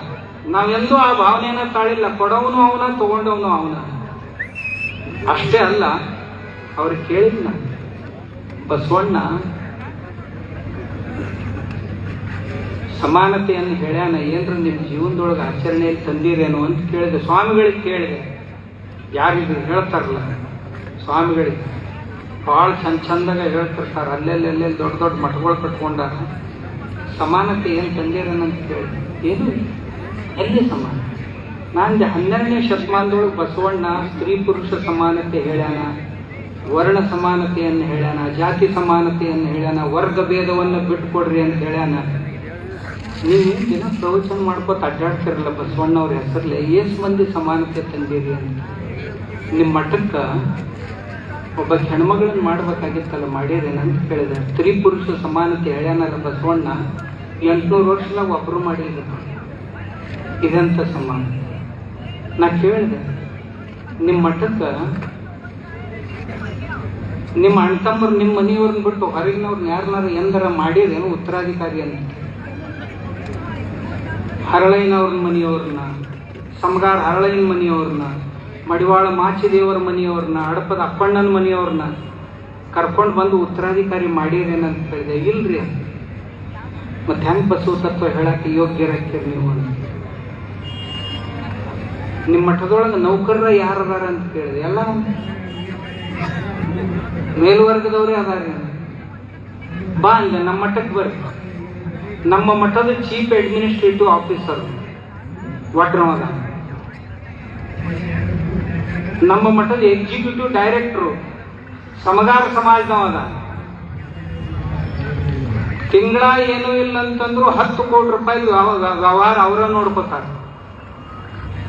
ನನಗೆ ಯಾವಾಗಾರ ಅವಶ್ಯಕತೆ ಬಿದ್ದರೂ ಫೋನ್ ಮಾಡಿ ಕೇಳ್ತಾರೆ ಇರ್ಲಿಕ್ಕಂದ್ರೆ. ಎಲ್ಲ ಕೆಳಗಿನ ಸ್ಟಾಫ್ನು ಸಹಿತ ಎಲ್ಲ ಜಾತಿಯವರು ಅದಾರ. ಈ ಜಾತಿಯವರು ಇಲ್ಲ ಅನ್ನಂಗಿಲ್ಲ. 1,000 ಜನ ಅದಾರ ನಮ್ಮ ಮಠದೊಳಗೆ. ಬೇರೆ ಬೇರೆ ಬೇರೆ ಬೇರೆ ಪ್ರಕಲ್ಪದ ಕೆಳಗೆ ಕೆಲಸ ಮಾಡೋರು. ನಾ 200 ಊರುಗಳು ದತ್ತಕ್ಕೆ ತಗೊಂಡಿನ ಸಾಲಿ. ಓದಾಕ ಬರಿಲಾಕ ಬರ್ಲಾರ್ದ ಮಕ್ಕಳಿಗೆ ಪ್ರತಿಯೊಂದು ಸಾಲಿಗೆ ಒಬ್ಬ ಟೀಚರ್ ಮಠದಿಂದ ಇಡ್ತೀನಿ ನಾನು. 200 ಹಳ್ಳಿಗಳಲ್ಲಿ ಪ್ರತಿಯೊಂದು ಸಾಲಿಗೂ ಒಬ್ಬ ಟೀಚರ್ ನಮ್ಮವ್ರು. ನನಗೇನು ಸಿಗುದಾದ್ರೆ ಏನೂ ಸಿಗುದಿಲ್ಲ. ನಾ ಭಿಕ್ಷಾ ಬೇಡ್ಕೊಂಡು ಬಂದು ಅವ್ರಿಗೆ ಪಗಾರ ಕೊಡ್ತೀನಿ. ಅವ್ರ ಮಕ್ಕಳಿಗೆ ಊರಾನವ್ರು ಏನದಾರಲ್ಲ, ಮಕ್ಕಳಿಗೆ ಕಲಿಸ್ಬೇಕು. ಯಾವ ಹುಡುಗರ ಜೀವನನೂ ಹಾಳಾಗಬಾರ್ದು, ಇಷ್ಟೇ ಕಳ್ಕಳಿ. ಇದು ಬಸವಣ್ಣನ ತತ್ವ. ನನ್ನಲ್ಲಿ ಮೇಘಾಲಯದಿಂದ 200 ಮಕ್ಕಳದಾವೆ. ಅವ್ರಿಗೆಲ್ಲರಿಗೆ ವರ್ಷ ಏನೂ ಇಲ್ಲಂದ್ರೂ ಒಂದು ಹುಡುಗ 50,000 ರೂಪಾಯಿ ಖರ್ಚು ಮಾಡ್ತಾನೆ. ಚಲೋ ಚಲೋ ಕೇಟ್ರಿಂಗ್ ಕಾಲೇಜ್ ಹಾಕಿ ಅವ್ರನ್ನ ಕಲಿಸಿ ಅವ್ರ ಕಾಲ ಮೇಲೆ ನಿಲ್ಲಿಸಿ ನೌಕರಿ ಹಚ್ಚಿ ಅವ್ರ ಮನೆಗೆ ಕಳಿಸ್ತೇನೆ. 15 ವರ್ಷ ಆಗಿ ಕೆಲಸ ಮಾಡಕ್ಕೆ. ಯಾರಿಗೆ ಕಣ್ಣಿಲ್ಲ ತಾಯಿಲ್ಲ ಅಂತ ಮಕ್ಕಳನ್ನ ಕರ್ಕೊಂಡು ಬಂದು ಅವ್ರಿಗೆ ಉಣಿಸಿ ತಿನ್ನಿಸಿ ಸಾಲಿ ಕಲಿಸಿ. ಇದು ಬಸವಣ್ಣನ ತತ್ವರಪ್ಪ. ನೀವು ಮಕ್ಕಳಿಗೆ ಫೀ ತಗೋತೀರಿ, 1,000 ರೂಪಾಯಿ ಕೊಟ್ಟರು ಸಹಿತ ಕಡಿಮೆ ಕೊಟ್ಟರೆ ನಡೆಯಂಗಿಲ್ಲ. ಮತ್ತೆ ಹೇಳ್ತಾರೆ ಜ್ಞಾನದಾಸೋಹ ಮಾಡ್ತಾರೆ ಸ್ವಾಮಿಗಳನ್ನು. ಇವ್ರು ರೊಕ್ಕ ತಗೊಂಡು ಸಾಲಿ ಕಲಿಸೋದಿದೆ ಜ್ಞಾನದಾಸೋಹ. ಬಸವಣ್ಣ ಇದನ್ನು ಮಾಡಕ್ಕೆ ಹೇಳಿದ್ನು. ಈ ತತ್ವ ಹೇಳಿಲ್ಲ ಬಸವಣ್ಣ. ಬರ್ರಿ ಅಂತ ಹೇಳಿದ ಕಲಿಸೋನು ಎಲ್ಲರೂ ಕೂಡ. ಇಲ್ದವ್ರ ಕಡೆಯಿಂದ ಏನು ರೊಕ್ಕ ತಗೊಳ್ಳೋದು. ಒಬ್ಬ ಸ್ವಾಮಿಗಳಿಗೆ ಕಂಡಾಪಿ ಜಮೀನು ಕೊಟ್ಟಪ್ಪ. ಇಲ್ಲೇ ನಿಮ್ಮ ಮಗ್ಗಲ್ದಾಗ 25 ಎಕರೆ ಭೂಮಿ ದಾನ ಮಾಡಿದಪ್ಪ. ಆ ದಾನ ಮಾಡಿದ ಮುದುಕನ ಮೊಮ್ಮಗ್ಗ ಸಾಲ್ಯಾಗ ಒಂದು 10,000 ರೂಪಾಯಿ ಫೀ ಕಡಿಮೆ ಬಿದ್ದರೆ ಮನೆಗೆ ಹೊಳೆ ಕಳಿಸಿ. ಇದು ಬಸವ ತತ್ವ ಹೇಳೋರು. ಬಸವ ತತ್ವ ಹೇಳೋರ ಗತಿ ಇದು. ನಾ ಈಗ ಹೆಸರು ಹೇಳುದಿಲ್ಲಪ್ಪ, ಬೆಳೆ ಬಂದಾಗ ಹೇಳ್ತೀನಿ. ಎಲ್ಲ ಅವ್ರನ್ನೂ ಕರ್ಕೊಂಡು ಬಂದು ಕುಂದ್ರಿಸಿ ಹೇಳ್ತೀನಿ. ಪುಣ್ಯಾತ್ಮರು ಹಿಂಗೆ ಮಾಡಿದ್ರೆ ಮಾಡ್ಬಾರ್ದು. ಬಸವಣ್ಣ ನಮಗೆ ಇದನ್ನು ಕಲಿಸಲಿಲ್ಲ. ದಯವೇ ಧರ್ಮದ ಮೂಲವಯ್ಯ, ದಯವಿಲ್ಲದ ಧರ್ಮ ಅದಾವುದಯ್ಯ, ದಯವೇ ಬೇಕು ಸಕಲ ಪ್ರಾಣಿಗಳಲ್ಲಿ ಅಂತ ಬಸವಣ್ಣ ಹೇಳಿದೆ. ನಾನು ಅದಕ್ಕಂತ ನಮ್ಮ ಕೈಯಿಂದ ಎಷ್ಟು ಸಾಧ್ಯಕ್ಕಂತ ಅಷ್ಟು ಮಾಡೋಣ. ನಮ್ಮ ಮಠದಾಗ ನೀವೆಲ್ಲರ ಕೇಳಿರಿ, ಅಲ್ಲಿ 200 ರಸ್ತಾದ ಬಿಡಾಡಿ ನಾಯಿಗಳು ತಂದು ಸಾಕಿನಿ. ಶ್ವಾನ ಸೇವಾಧಾಮ ಅಂತ ಮಾಡಿ ಹೆಂಗೆ ಗೋಶಾಲೆ ಐತಲ್ಲ ಹಂಗೆ ನಂದೊಂದು ನಾಯಿ ಶಾಲೆ ಐತಿ. ಯಾವ ಕಾಲು ಮುರಿದು, ಬಾಲ ಕತ್ತರಿಸಿದು, ಕಿವಿ ಕತ್ತರಿಸಿದು, ಹುಣ್ಣಾದು, ಕ್ಯಾನ್ಸರ್ ಅದು ನಾಯಿಗಳನ್ನ ತಂದು ಬಿಡ್ತಾರ. ಅವನ್ನೆಲ್ಲ ಉಪಚಾರ ಮಾಡಿ ಚಂದಾಗ ಅವನ್ನ ಜೋಪಾನ ಮಾಡ್ತೇನೆ. 200 ನಾಯಿ ಅದಾವ ನನ್ನ ಹತ್ರ. ಭವಿಷ್ಯದೊಳಗೆ ಇನ್ನ ಸಾವಿರ ನಾಯಿಗಳಿಗೆ ನಾ ಬದುಕಿಸ್ಬೇಕಂತೀನಿ. ಯಾಕಂತಂದ್ರೆ ಎಲ್ಲರ ಗಾಡಿ ಕೆಳಗೆ ಸಿಕ್ಕವು. ಏನು ಜೀವ ಐತಲ್ಲ. ಬಸವಣ್ಣ ಹೇಳಿದ್ದೆ ದಯವಿಲ್ಲದ ಧರ್ಮ ಅದಾವುದಯ್ಯ, ದಯವೇ ಬೇಕು ಸಕಲ ಪ್ರಾಣಿಗಳಲ್ಲಿ ಅಂತ ಹೇಳಿ. ಬರೇ ಮನುಷ್ಯರಲ್ಲಿ ಅಲ್ಲ, ಸಕಲ ಪ್ರಾಣಿಗಳಲ್ಲಿ. ಎಲ್ಲನೂ ಸಾಧ್ಯ ಆಕೈತಂತ ನಾ ಒಟ್ಟ ಅನ್ನೋದಿಲ್ಲ. ನಾ ಹೇಳ್ತೇನಲ್ಲ, ನನಗೆ ಎಷ್ಟಕ್ಕೈತೆ ಅಷ್ಟು ಮಾಡ್ತೀನಿ. ನೀವು ಎಲ್ಲನೂ ಮಾಡೋರು ಅಪ್ಪನಂಗೆ ಮಾತಾಡ್ತಿರಲ್ಲ, ಹಂಗೆ ಮಾತಾಡೋಕೆ ಹೋಗ್ಬೇಡ್ರ ಅಂತ ನಾ ಹೇಳ್ತೀನಿ. ನಿಮ್ಗೆ ಎಷ್ಟು ನೀಡ್ತೈತಲ್ಲ ಅಷ್ಟ ಮಾತಾಡ. ದಯವಿಟ್ಟು ನಾವು ಬಸವಣ್ಣನ ಅನುಯಾಯಿಗಳು ಅಂತ, ಬಸವ ತತ್ವದ ಅನುಯಾಯಿಗಳು ಎಲ್ಲ ಶರಣರು. ನಾ ಇನ್ನೊಂದು ಮಾತವ್ರಿಗೆ ಕೇಳ್ತಿರ್ತೇನೆ. ಬಸವಣ್ಣ ಲಿಂಗಾಯತ, ಸಮಗಾರ ಹರಳಯ್ಯ ಸಮಗಾರಾಗೆ ಉಳಿದ್ನಲ್ಲ ಯಾಕಂತ ನನ್ನ ಪ್ರಶ್ನೆ ಇವತ್ತಿಗೂ. ಮಡಿವಾಳ ಮಾಚಿದೇವು ಮಡಿವಾಳಾಗೆ ಯಾಕೆ ಉಳಿದ, ಅವ ಯಾಕೆ ಮ್ಯಾಕ್ ಬರಲಿಲ್ಲ, ಅವ ಯಾಕೆ ಲಿಂಗಾಯತ ಆಗ್ಲಿಲ್ಲ ಅಂತ ನನ್ನ ಪ್ರಶ್ನೆ ಅವ್ರನ್ನ ಯಾಕೆ ಮಾಡ್ಲಿಲ್ಲಪ್ಪ ನೀವು? ಯಾಕಂದ್ರ ಅವ್ರೊಳಗೆ ವ್ಯವಹಾರ ಮಾಡಿಸಿದ್ರಿ ಅಂದ್ರೆ ಇದು ಹಾಕಿದ್ದಿಲ್ಲ. ಹೆಣ್ಗಂಡ ಕೊಡಿಸಿ ಅವ್ರನ್ನ ಕೂಡಿಸಿದ್ರಿ ಅಂದ್ರೆ ಬಸವಣ್ಣ ಹೆಂಗ್ ಕೂಡಿಸಿದ್ದ ಹಂಗೆ ಕೂಡಿಸಿದ್ರಿ ಅಂದ್ರೆ ಹಾಕಿದ್ದಿಲ್ಲ. ಈಗೇನು ನಿನ್ನೆ ಬಂದಿದ್ರಲ್ಲಿ ಇಲ್ಲಿ ಬಂದವ್ರು ನಮ್ಮ ಪತ್ರಕಾರ ಮಿತ್ರ ಕೇಳಿದ್ರು ಅವ್ರಿಗೆ, ಎಷ್ಟು ಮಂದಿ ನಿಮ್ಮ ಮನೆಯೊಳಗೆ ನೀವು ಅಂತರ್ಜಾತಿ ವಿವಾಹ ಮಾಡಿದವ್ರದಿಲ್ಲ? ಒಬ್ಬರದು ಬಾಯಿ ಬಿಚ್ಚಲಿಲ್ಲ. ಅವ್ರನ್ನ ಕೇಳ್ರಿ, ಹಿಂದಾಗಡೆ ನೀವು ಹೇಳ್ತಾರ. ಅವ್ರು ನನಗೆ ಹೇಳಿದ್ರು ನಮ್ಮ ಅಕ್ಕ ಅವ್ರು, ಇವ್ರು 1-2-3 ಅವ್ರನ್ನ ಚಕ್ಕಾಡಿದ್ರಿ. ಅವ್ರನ್ನ ಮಾತಾಡೋದು ಸುಲಭರಿ, ಮಾಡೋದು ಭಾಳ ಕಷ್ಟ ಐತಿ. ಒಬ್ರು ಹೇಳಿದ್ರಂತ ನಮ್ಮ ಮನ್ಯಾಗ ಆಗೈತ್ರಿ ಅಂತ. ಅವ್ರ ಮನ್ಯಾಗ ಆಗೈತಂತಂದ್ರೆ ಮಾಡಿದ್ದಲ್ಲ, ಅದು ಆಗಿದ್ದಂತ ಹೇಳಿದ್ವಿ. ಮಾಡಿದ್ದಕ್ಕ ಆಗಿದ್ದಕ್ಕ ಭಾಳ ಅಂತರ ಇರ್ತೈತಿ. ನನ್ನ ಹತ್ರ ಬರ್ರಿ, ಯಾಕಂದ್ರೆ ಅದು ಓಡೇ ಹೋಗೈತಿ ಆಗೈತಂತಂದಾಗ ನೀವೇನು ಮಾಡಿರ? ಒಬ್ಬವ ಚುರುಮುರಿ ತಗೊಂಡು ನಿಂತಿದ್ದಂತ ಹೊಳ್ಯಾಗ, ಆ ದಡದ ಜನ ಕೈಗೆ ಏನೋ ಕಡಿತನ ಬಿತ್ತು ಚುರುಮುರಿ. ಗೋಳೆ ಮಾಡ್ಕೊಳಕ್ ಹೋದ, ಹರ್ಕೊಂಡು ಹೋತು, ಗಂಗಾರ್ಪಣ ಮಸ್ತು ಅನ್ನ ತಿಳಿತಂದಿದ್ರ ಅಂತ. ಇವು ಸಮಾನತೆ ಅಲ್ಲ, ಇಂಥ ನಾಟಕ ಮಾಡಕ್ ಹೋಗ್ಬೇಡ. ನನ್ನ ಹತ್ರ ಬರ್ರಿ, ನಾ ವರ್ಷ 4-8 ಲಗ್ನ ಅಂತರ್ಜಾತಿ ಲಗ್ನ ಮಾಡಿದಾಗ ಮಾಡಿಸ್ತೇನೆ. ಮತ್ತ ಅದು ಅವ್ರ ಪ್ರೀತಿಸಿ ಬಂದವ್ರು ಅಲ್ಲ. ನಾನೇ ಹೇಳ್ತೀನಿ, ಈ ಹುಡುಗಿ ಐತಿ, ಈ ಹುಡುಗ ಅದಾನ, ಇಬ್ಬರಿಗೆ ಜಮಾಸ್ತೈತೆ ನೋಡ್ರಿ ಅಂತ 2 ಮನೆಯವ್ರಿಗೆ ಹೇಳ್ತೀನಿ. ಹೇಳಿ ಸಮಗಾರ ಮನೆಯವರಿಗೆ ಮತ್ತು ಬಣಿಗೆಯರ ಮನೆಯವರಿಗೆ ಮಾಡಿಸ್ತೇನೆ, ಸಮಗಾರಿಗೆ ಮತ್ತು ಬ್ರಾಹ್ಮಣರಿಗೆ ಮಾಡಿಸ್ತೇನೆ. ಬಸವಣ್ಣವ್ರು ಮಾಡಿದ್ರಲ್ಲ, ನಾವ್ ಯಾಕೆ ಮಾಡ ಪ್ರಾಮಾಣಿಕ ಪ್ರಯತ್ನ ಮಾಡ್ಬೇಕ್ರಿ. ಯಾಕೆ ಆಗೋದಿಲ್ಲ? ಅದಕ್ಕ ಯಾವುದನ್ನು ಮಾಡಕ್ ಆಗೋದಿಲ್ಲ ಅಲ್ಲ, ಅದನ್ನ ಮಾತಾಡಕ್ ಹೋಗ. ಕೆಲವು ಮಂದಿ ಆಯುಷ್ಯದಾಗ ಏನೂ ಮಾಡುದಿಲ್ಲ ಆದ್ರೆ ಭಯಂಕರ ಮಾತಾಡ್ತಿರ್ತಾರೆ. ನಾ ಇನ್ನ ಭಾಳ ಹೇಳೋದಿತ್ತು, ನಾಳೆ ಭಾಳ ಆಗೈತಿ, ಹೇಳುದಿಲ್ಲ. ನಮ್ಮ ಬಸವಾದಿ ಶರಣರು ನಮಗ, ನಾನು ಆರಂಭದಲ್ಲೇ ಒಂದು ಮಾತು ಹೇಳಿದೆ, ಭಕ್ತಿ ಸುಭಾಷೆಯ ನುಡಿವೆ, ನುಡಿದಂತೆ ನಡೆವೆ.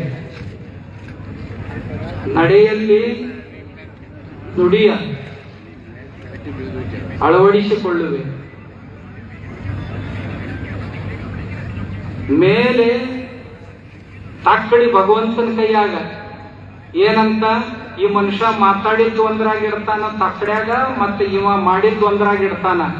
ಒಂದು ಜವೆ ಕೊರತೆ ಆಗಡೆ, ಒಂದು ಗೋಧಿ ಕಾಳಿನಷ್ಟು ಮಾತಿಗೂ ಮತ್ತು ಕೃತಿಗೆ ಕೊರತೆ ಆಯ್ತು ಅಂತಂದ್ರ, ನೀ ಮಾತಾಡಿದ್ದು ಹೆಚ್ಚಾತು ಮಾಡಿದ್ದು ಕಡಿಮೆ ಆತು ಅಂತಂದ್ರ ತಕ್ಕಡಿ ಒತ್ತ ತಿಳಿತೈತಿ. ಒಕ್ಕಡಿ ಇದು ಸಮ ಆಗ್ಲಿಲ್ಲ ಅಂದ್ರೆ ಎನ್ನ ನಚ್ಚಿ ನೀ ಎದ್ದು ಹೋಗ ಕೂಡಲೇ ಸಂಗಮ ದೇವ ಅಂತ ಬಸವಣ್ಣವ್ರು ಹೇಳ್ಯಾರ.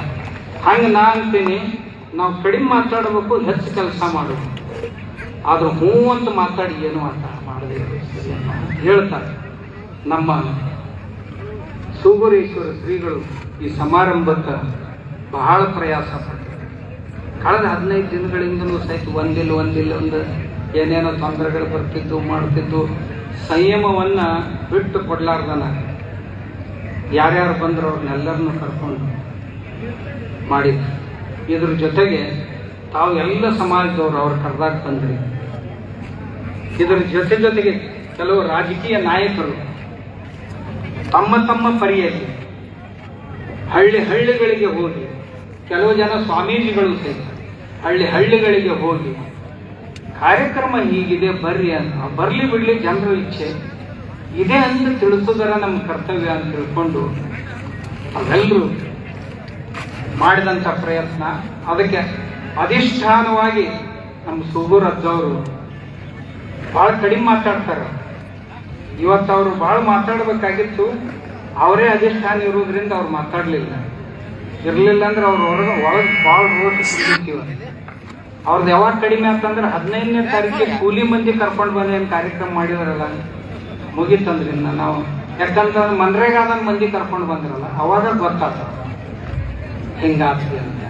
ಅದಕ್ಕೆ ಅಜ್ಜವರ ಪ್ರಯಾಸ, ಎಲ್ಲ ಸ್ವಾಮಿಗಳನ್ನು ಕರ್ಕೊಂಡು, ಈ ರಾಜಕೀಯ ಧುರೀಣರನ್ನು ಈ ಕಡೆ ಕುಂತಾರ ನೋಡು ಒಂದಿಷ್ಟು ಮಂದಿ. ನಾ ಯಾರ್ದು ಹೆಸರು ತಗೊಳ್ಳೋದಿಲ್ಲ, ಹೆಸರು ತಗೊಂಡಂದ್ರೆ ಸ್ವಾಮಿ ಪಾರ್ಟಿ ಒಂದಿಗಿಂದಾರ ಅಂತ ತಿಳ್ಕೊಂಡು. ನಮಗೇನು ಪಾರ್ಟಿ ರೀ? ನಮ್ಮದು ಭಗವಂತನ ಪಾರ್ಟಿ, ದೇವರ ಪಾರ್ಟಿ, ಧರ್ಮದ ಪಾರ್ಟಿ. ಎಲ್ಲರೂ ನಮ್ಮವರ, ಬಂದವರು ನಮ್ಮವರ, ಯಾರಿಗೆ ತೊಂದರೆ ಆಗಿ ಬರ್ಲಿಕ್ಕಾಗಿಲ್ಲ ಅವರು ನಮ್ಮವ್ರ. ಆದ್ರಿಂದ ಅವ್ರು ಬಹಳ ಪ್ರಯತ್ನ ಪಟ್ಟ. ತಾವು ಸಹಿತ ಯಾರ್ಯಾರು, ನನಗೆ ಈಗ ಕೆಲವು ಜನ ಹೇಳಿದ್ರು, ನಮ್ಮ ಒಬ್ಬ ಸಾಯ್ವದಾನಿಲ್ಲ, ಅವ ತಮ್ಮ ಕಡೆ ಮಂದಿ ಬರ್ತೀವಂತಂದ್ರೆ ಆ ಮಂದಿಗೆ 15 ಗಾಡಿ ಮಂದಿಗೆ ಸಹಾಯ ಮಾಡ್ಯಾನ ಅವ್ರಿಗೆ. 15 ಗಾಡಿ ಅಂತಂದ್ರೆ 15 ಇಷ್ಟು ಮಂದಿ ನಮ್ ಬರೋ ಇಚ್ಛಾ ಐತ್ರಿ ಸಾಹೇಬ್ರ, ರಾಕ್ತಿಲ್ ಕಿಶದಾಗ ನಾ ಕೊಡ್ತೀನಿ ಬರೀ ಖರೀ ನೀವು ಅಂತ. ನಾ ಸಾಹೇಬ್ ಯಾರನ್ನ ಅಂದ್ರೆ ನಾಳೆ ಕೈ ತೊಳ್ಕೊಂಡು ಬೆನ್ನ ಹಾಕ್ತಿರಿ ನಾವು ಹೊಡೆದಿಲ್ಲ ಅಂತ. ಅದಾರ ಧರ್ಮ ಪ್ರೇಮಿಗಳು, ಅದಾರ ಅಧಿಕಾರಿಗಳು ಭಾಳ ಮಂದಿ ಅದಾರ. ಈ ಕಾರ್ಯಕ್ರಮಕ್ಕೆ ಪ್ರತ್ಯಕ್ಷ ಪರೋಕ್ಷವಾಗಿ ಬಹಳ ಸಹಾಯ ಮಾಡ್ಯಾರಂತ ನಮ್ಮ ಅಜ್ಜವರು, ಸೂಗರೇಶ್ವರ ಅಜ್ಜವ್ರು ಹೇಳಿದ್ರು. ವ್ಯಾಪಾರಿ ಪೇಟೆಯೊಳಗೆ ಸಹಾಯ ಮಾಡ್ಯಾರ. ತಾಯಂದಿರನ್ನ ನಾನು ಅದು ಅಭಿನಂದಿಸ್ಬೇಕು.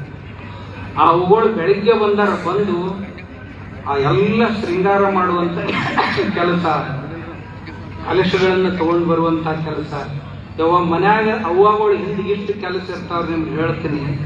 ಅಂಥದ್ದನ್ನೆಲ್ಲ ಬದಿಗಿಟ್ಟು ಅಪ್ಪಗಳು ಹೇಳ್ತಾರಂತ ತಿಳ್ಕೊಂಡು, ನಮ್ಮ ಸೂಗೂರ ಮುತ್ಯವ್ರು ಹೇಳ್ತಾರಂತ ತಿಳ್ಕೊಂಡು, ಆ ತಾಯಂದ್ರು ಎಲ್ಲರೂ ಸಹಿತ ಎಲ್ಲ ಕೆಲಸಗಳನ್ನು ಬದಿಗಿಟ್ಟು ಈ ಬಸವಾದಿ ಪ್ರಮುಖರ ಬೃಹತ್ ಹಿಂದೂ ಸಮಾವೇಶವನ್ನು ಯಶಸ್ವಿಗೊಳಿಸ್ಬೇಕಂತ ತಾವು ಎಲ್ಲರೂ ಇಲ್ಲಿ ಯುವಕರು ಕುಂತಾರೆ. ಕೆಲವು ಮಂದಿ ಇವರು ಬೇರೆ ಬೇರೆ ಬೇರೆ ಮಂಡಳಗಳದವ್ರು ಭಾಳ ಮಂದಿ ಅದಾರ. ಯಾರನ್ನಂತ ಹೇಳಿ ನಾನು, ನೀವೆಲ್ಲರೂ ಅದ್ರೊಳಗಿನವ್ರು ಅದಿರಿ. ನಾ ಹೇಳೋದ್ರಾಗ 10 ಮಂದಿನ ಹೇಳಿದೆ, ಒಬ್ಬ ಬಿಟ್ಟು ನಿಲ್ಲು 10 ಮಂದಿ ಹೇಳಿದ್ದೆಲ್ಲ ಜೀರೋ ಆಗ್ತೈತೆ, ಒಂದು ಉಳಿದು ದಟ್ಟ ಕೆಲಸ ಮಾಡ್ತೈತೆ.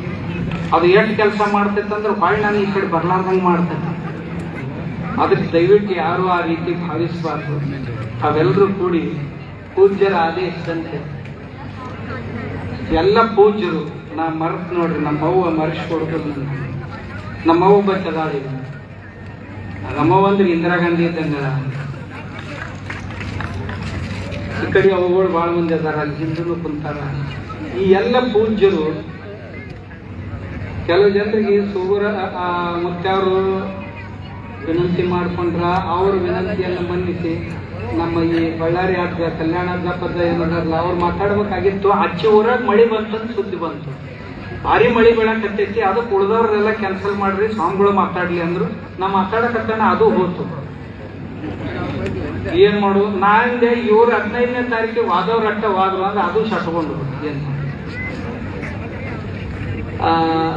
ಅದಕ್ಕೆ ಭಾಳ ಮಂದಿ ಅಜ್ಜವ್ರು ಮಾತಾಡ್ಬೇಕಾಗಿತ್ತು. ಪುಣ್ಯಾತ್ಮನ ಎಲ್ರಿಗೆ ಎಷ್ಟು ಪ್ರೀತಿ ಈ ಕಾರ್ಯಕ್ರಮ. ನಮ್ಮ ನಾಗನಸೂರ ಅಜ್ಜ ಒಂದೇ ಮಾತು ಹೇಳಿದ, ಎಲ್ಲರೂ ರೋಷ ಇದೆ ನಮ್ಮ ದೇವತೆಗಳನ್ನ, ನಮ್ಮ ರೀತಿ ರಿವಾಜುಗಳನ್ನ, ಈ ಮೂಢನಂಬಿಕೆ ಆ ಮೂಢನಂಬಿಕೆ ಅಂತ ಏನು ಜರೆದು ಸಮಾಜದ ಶ್ರದ್ಧೆಯನ್ನ ಹಾಳು ಮಾಡಿ ಹಿಂದೂ ಧರ್ಮವನ್ನ ಅಪ್ರತ್ಯಕ್ಷವಾಗಿ ಬಸವಣ್ಣನವರ ತತ್ವಗಳನ್ನ ತಿರುಚಿ ಮುರುಚಿ ಏನೇನೋ ಕೆಲಸ ಮಾಡ್ತಾರಲ್ಲ, ಅದು ಮಾಡಬಾರ್ದು ಅನ್ನೋದು ಎಲ್ಲರ ಕಳಕಳಿಯಾಗಿದೆ. ಎಲ್ಲ ಪೂಜ್ಯರು ಬೇರೆ ಬೇರೆ ಜಿಲ್ಲೆಗಳಿಂದ, ಬೆಳಗಾವಿಯಿಂದ, ಬಾಗಲಕೋಟೆಯಿಂದ, ಗದಗಿನಿಂದ, ವಿಜಯಪುರದಿಂದ ಹೇಳಿದ್ರಲ್ಲಪ್ಪ ಅವರು, ಈ ಕಲ್ಯಾಣ ಕರ್ನಾಟಕದ 5 ಜಿಲ್ಲೆಗಳಿಂದ ಪೂಜ್ಯರು ಬರೀ ಫೋನ್ ಮಾಡಿ ಹೇಳಿದ್ರೆ, ಫೋನ್ ಮಾಡಿ ವಿನಂತಿ ಮಾಡ್ಕೊಂಡ್ರೆ ಎಲ್ಲ ಪೂಜ್ಯರು ನಮ್ಮ ಮ್ಯಾಗ ಕರುಣೆ ಇಟ್ಟು, ಎಲ್ಲರ ಮ್ಯಾಗ ಕರುಣೆ ಇಟ್ಟು ಪೂಜ್ಯರು ಬಂದಾರ. ಅದು ಬಂದಾರಂದ್ರೆ ಇನ್ನು ಯಾವ ಜನ್ಮದಾಗ ನಾವು ಹೊಳಿ ತೀರಿಸ್ಬೇಕೋ ಗೊತ್ತಿಲ್ಲ. ಅದ್ರಾಗ ಈ ಕಡೆ ಬರ್ಬೇಕಾದ್ರೆ ಎಲ್ಲರೂ ಅಂತಿದ್ರು ಭಾಳ ತಂಪೈತಂತ್ರಿ ಶಾಪುರದಾಗ, ಏನು ಕಂಬಳಿ ತಗೊಂಡು ಬರೋಣ, ಸ್ವೆಟರ್ ತಗೊಂಡು ಬರೋಣ ಅಂತಂದ್ರೆ ಅವರು, ಇಲ್ರಿ ನೀವು ಇದ್ದಂಗ ಬರ್ರಿ, ಹೆಂಗ ಆಕೈತಿ ಅಂದೀವಿ. ಕೆಲವು ಮಂದಿ ಬಂದಿದ್ರು ಮುಂಜಾನೆ ಹಿಡ್ದ ಹೆಂಗ ಅನಿಸ್ತ್ರಿ ಅಂತ ಕೇಳಿವೆ, ಥಂಡ್ಯಾಗ ಕಾಸ್ಕೋಟಾಗ ಆಗತೈತ್ರಿ ಅಂತ. ಚಳಿಗಾಲದಾಗ ಏನು ಬೆಂಕಿ ಮುಂದೆ ಕಾಸ್ಕೋತೀವಲ್ಲ ಹಂಗೆ ಕಾಸ್ಕೊಂಡಾಗ ಆಗತೈತ್ರಿ ಅಂತಂದು. ಹಂಗಾದ್ರ ನಮ್ಮ ರೈತ ಇಂಥದ್ರಾಗ ಹೊಲ್ದಾಗ ಕೆಲಸ ಮಾಡ್ತಾನಲ್ಲ, ಅವ ಹೆಂಗ್ ಮಾಡ್ತಿರ್ಬೇಕ್ರಿ ಅವರ ತನ್ನ. ಯಾಕಂದ್ರ ನಾವು ಆ ಭಾಗದಾಗ ನಮ್ಗೆ ರೂಢಿ ಆಗ್ಯಾವ. ಕೆಲ ಮಂದಿ ಇದ್ರಾಗ ಹಳಸಾಲ ಮಂದಿ ಐತಿ, ಕೆಟ್ಟ ಕಂಪನಿಯಾಗಿತ್ತು ಮಂದಿ, ಈ ಕಡೆ ಬಂದು ರೂಢಿ ಇರಲಿಲ್ಲ. ಆದಾಗ್ಯೂ ಸಹಿತ ಈ ಬಸವಾದಿ ಶರಣರ ಬೃಹತ್ ಹಿಂದೂ ಸಮಾವೇಶ ಆಯ್ತಂದ್ರೆ ನಮ್ಮೆಲ್ಲ ಪೂಜ್ಯರು ನಮ್ಮ ಮೇಲಿನ ಅನುಕಂಪದಿಂದಾಗಿ, ನಮ್ಮನ್ನ ಹರಿಸೋದಕ್ಕಾಗಿ ಕಾಡಸಿದ್ದೇಶ್ವರ ಸ್ವಾಮಿ ಮತ್ತು ಇವರು ಉಳಿದ ಸ್ವಾಮಿಗಳು ಮಾಡಕತ್ಯಾರ. ಅವರಿಗೆ ನಾವು ಬೆನ್ನೆಲುಬಾಗಿ ನಿಂದಿರಬೇಕು ಅಂತಕ್ಕಂಥ ಕಳಕಳಿಯಿಂದ, ಇವ ಸ್ವಾಮಿನ ಒಬ್ಬನ ಬಿಟ್ರೆ ಒಬ್ಬನ್ನ ಏನಾರ ಮಾಡಬಾರ್ದು ಯಾರಾರ. ಅದಕ್ಕೆ ನಾವೆಲ್ಲರೂ, ಎಲ್ಲರಿಗೂ ಈ ಧೈರ್ಯ ಬರೋದಿಲ್ಲ, ಈ ಒಂದೊಂದು ಜರ ಮಂಡ ಧೈರ್ಯ ಐತಿ, ಅದಕ್ಕೆ ನಾವು ಹಿಂದೆ ನಿಂತರೆ ಸಾಕು ಅಂತ ತಿಳ್ಕೊಂಡು. ಕಾಡಸಿದ್ದೇಶ್ವರ ಸ್ವಾಮಿ ಆಗ್ಲಾರ್ದ ಮತ್ತೆ ಯಾರಾಗಿದ್ರೆ ಎಷ್ಟಿಗೆ ಮಣ್ಣು ಮಾಡ್ತಿರ್ತಾರೆ ನಿಮ್ಗೆ ಹೇಳ್ತಾರೆ. ಈಗ ಎಲ್ಲರೂ ಬಂದು ನನಗೆ ಹೇಳ್ತಾರೆ, ಅಪ್ಪ ಸಾಕ್ಬಿಟ್ರಿ, ಸಾಕ್ರಿ ಆಗಿ ಹೋಗ್ತಲ್ರಿ, ಬಿಡ್ರಿ ಇನ್ನೊಂಜರ್ ನೋಡೋಣ ಅಂತ. ನಾನು ಇಲ್ರಿ ಅಪ್ಪ ಸಾಕ್ರಿ, ಇನ್ನೊಂದು 4 ಜಿಲ್ಲೆ ಅದಾವು ಎಲ್ಲ ಮಾಡಿ ಮುಗಿಸೋಣಂತ. ಇಲ್ರಿ ಸಾಕ್ರಿ, ನಮ್ಗೆ ರಗಡಾಗೈತಿ. ಈಗ ನಾ ಅಂದೆ, ಬರ್ರಿ ನೀವು ಬಸವಣ್ಣವ್ರ ವಚನ ತಗೊಂಡು ಬರ್ರಿ, ಶರಣರ ವಚನ ನಾನು ಬರ್ತೀನಿ. ಯಪ್ಪ ಆ ವಚನನು ಬಿಡು, ಎಲ್ಲ ಬಿಡು, ನಮ್ಮನ್ನ ಕೈ ಬಿಡು ಸಾಕು ಮೊದಲ. ಅಜ್ಜ ಅವ್ರ ಹಂಗೆ ಅನ್ಬೇಡ್ರಿ, ನೀವ್ಯಾರು ನಮ್ಮನ್ನು ಬಿಟ್ಟು ಹೊರತಿಲ್ಲ. ಎಲ್ಲ ಪೂಜ್ಯರ ಬಗ್ಗೆ ನನಗೆ ಗೌರವ ಇದೆ. ಅದ್ರಾಗ ಕೆಲವು ಮಂದಿ ಒಂದ್ ಜರ ಉತ್ತುತ್ತನಂಗೆ ಮಾಡ್ತಿರ್ತಾವ, ಸ್ವಾಭಾವಿಕ. ಸಮಾಜದಾಗ ಎಲ್ಲ ನಮ್ಮನೆ ಇರ್ತಾವ. ಭಾಳ ಮನುಷ್ಯ ಹತ್ಕೋಬಾರ, ಭಾಳ ಕೆಟ್ಟ ವೈಯಕ್ತಿಕವಾಗಿ ಬೈತಿರ್ತಾವ. ಕೆಲವೊಂದು ತಂತ್ರು ಏನೋ ತಾಳೆ ಇರಂಗಿಲ್ಲ, ತಂತ್ರ ಇರಂಗಿಲ್ಲ. ಅವ ಕಾಡಸಿದ್ದೇಶ್ವರ ಸ್ವಾಮಿ ಸಣ್ಣವಿದ್ದಾಗ ಮನೆ ಬಿಟ್ಟು ಓಡಿ ಹೋಗ್ಯಾನ, ಏನೋ ಊರಾಗ ಅಂಗಡಿ ಮಾಡಿ ಹೋಗ್ಯಾನ, ಹೋಗಿ ಮಠದಾಗ ಕಂಡಕ್ಟಿ ರೊಕ್ಕ ಮಾಡ್ಯಾನ. ಅವ್ರ ಮಂದಿಗೆ ಸಿಕ್ಕಾಪಟ್ಟೆ ರೊಕ್ಕ ಕೊಟ್ಟಾನ. 40 ಎಕರೆ ದ್ರಾಕ್ಷಿ ಹಚ್ಚಾರ ಅವ್ರ ಮನೆಯವರು. ಹಿಂಗೆ ಏನೇನೋ ಬರೆದಿದ್ರು ಅಂತ ನನಗೆ ಒಬ್ರು ಇಲ್ಲಿಯವ್ರು ಫೋನ್ ಮಾಡಿ ಹೇಳಿದ್ರು, ನಾನು ಓದಿದ್ದಿಲ್ಲ. ನಾಂದೆ ಏನು ಪುಣ್ಯಾತ್ಮ, ಎಲ್ಲಿ ಇಂಥ ಹೊಲಸು ಕನಸು ಯಾವಾಗ ಬೀಳ್ತಾವ ಯಾರಿಗೂ ಗೊತ್ತಿವ್ರಿಗೆ. 40 ವರ್ಷ ಆತ್ ನಮ್ಮ ಮನೆ ಬಿಟ್ಟಿಂದ, ನಾನು ಕನಸಿನಾಗ ಸಹಿತ ಮನೆಯವ್ರು ನೆನಪಾಗಿಲ್ಲ ಇವತ್ತಿನ. ನಾನು ನಾ ಮನೆಯವ್ರಿಗೆ ಯಾವ ದಿವಸ ನನಗೆ ನೆನಪಾಗ್ತಾರ ಅಂದ ಮರಣ ಬರಬೇಕು ಅಂತ ನಾ ದೇವರಲ್ಲಿ ಪ್ರಾರ್ಥನೆ ಮಾಡ್ತೀನಿ. ಯಾಕಂದ್ರ ಕಾರ್ಕೊಂಡು ಬಂದದ್ದನ್ನ ಹೊಳ್ಳಿ ಲೆಕ್ಕಕ್ಕೆ ನಾ ಎಂದೂ ಹೋಗು ಮನುಷ್ಯ. ಆದ್ರೂ ಸಹಿತ ಕಾಳಸಿದ್ದೇಶ್ವರ ಸ್ವಾಮಿ ಮನೆಗೆ ಹೋಗ್ತಾನ, ಮನೆ ರಾತ್ರಿನ ಕಾಳತಂತೆ ಹೋಗಿ ಬರ್ತಾನ, ಏನೇನೋ ಬರ್ದಿದ್ರಂತ. ನಾಂದ ದೇವ್ರ ಸದ್ಬುದ್ಧಿ ಕೊಡ್ಲಪ್ಪ, ದೇವ್ರ ಸದ್ಬುದ್ಧಿ ಕೊಡ್ಲಿ. ಇದಕ್ಕಿಂತ ಹೆಚ್ಚಿಗೆ ಏನ್ ಕೇಳೋದೈತಿ? ಆಮ್ಯಾಗ ಅವ್ರ ಮನ್ಯಾಗೂ ಹೆಂಡ್ರು ಮಕ್ಕಳು ಅದಾವ, ಎಲ್ಲ ಸುಖದಿಂದ ಇರ್ಲಿ. ನಾ ಸುಮ್ಮನೆ ಯಾಕೆ ಶಾಪ ಕೊಡ್ಬೇಕು? ಈ ಮುಂಡೆ ಮಗ ಶಾಪ ಕೊಟ್ಟನಂದ್ರೆ ಪಾಪ ಹೆಂಡ್ರ ಮಕ್ಕಳಿಗೆ ತೊಂದರೆ ಆಗ್ತದೆ. ಅದಕ್ಕೆ ಅವ್ಕರು ನೋಡಿ ಇವಕ್ಕೇನು ಅನ್ಬ. ದೇವ್ರ ಅವ್ಕರು ಪಾಪ ಎಲ್ಲ ಅವ್ರು ನೋಡ್ತಾನೆ. ಈ ಜಗತ್ನ್ಯಾಗ ಎಲ್ಲ ನೋಡಾವ್ ದೇವ್ರೊಬ್ಬ ಅದಾನ. ಎಲ್ಲ ಅದ್ರ ಮ್ಯಾಗೂ ಸಹಿತ ಒಂದೈತಿ, ಅದಕ್ಕೆ ಕಾಲ ಅಂತ ಕರೀತಾರೆ, ಸಮಯ ಅಂತ. ಸಮಯ ಎಲ್ಲಕ್ಕೂ ಉಪಾಯ ಮಾಡ್ತಿರ್ತೈತಿ. ಅದಕ್ಕೆ ಯಾವುದಕ್ಕೂ ನಾವೇನು ಉಪಾಯ ಮಾಡಬಾರ್ದು, ನಾವು ನಮ್ಮ ಕೆಲಸ ಮಾಡ್ಕೊಂತ ಹೋಗ್ಬೇಕು. ಅದಕ್ಕ ಇಂಥ ಪರಿಸ್ಥಿತಿ ಒಳಗೆ ಸ್ವಾಮಿಗಳನ್ನ ಒಬ್ಬರನ್ನ ಬಿಡಬಾರ್ದು ಅಂತ ತಿಳ್ಕೊಂಡು ಎಲ್ಲ ಪೂಜ್ಯರು ಕಾಳಸಿದ್ದೇಶ್ವರ ಸ್ವಾಮಿಗಳು, ಸೂಗೂರೇಶ್ವರ ಸ್ವಾಮಿಗಳ ಮೇಲೆ ಕರುಣೆ ಕೃಪೆಯನ್ನ ಮಾಡಿ ಏನು ಬಂದಾರೆಲ್ಲರೂ ಆ ಎಲ್ಲ ಪೂಜ್ಯ ಪಾದಗಳಿಗೆ ನಾನು ಶತಶಃ ಶಿರವಾಗಿ ಕೃತಜ್ಞತೆಗಳನ್ನ ಮತ್ತು ಅಭಿವಾದನೆಗಳನ್ನ ಅರ್ಪಿಸ್ತೀನಿ. ತಮ್ಮೆಲ್ಲರಿಗೂ ತುಂಬ ಹೃದಯದ ಧನ್ಯವಾದಗಳು. ನಮಸ್ಕಾರ.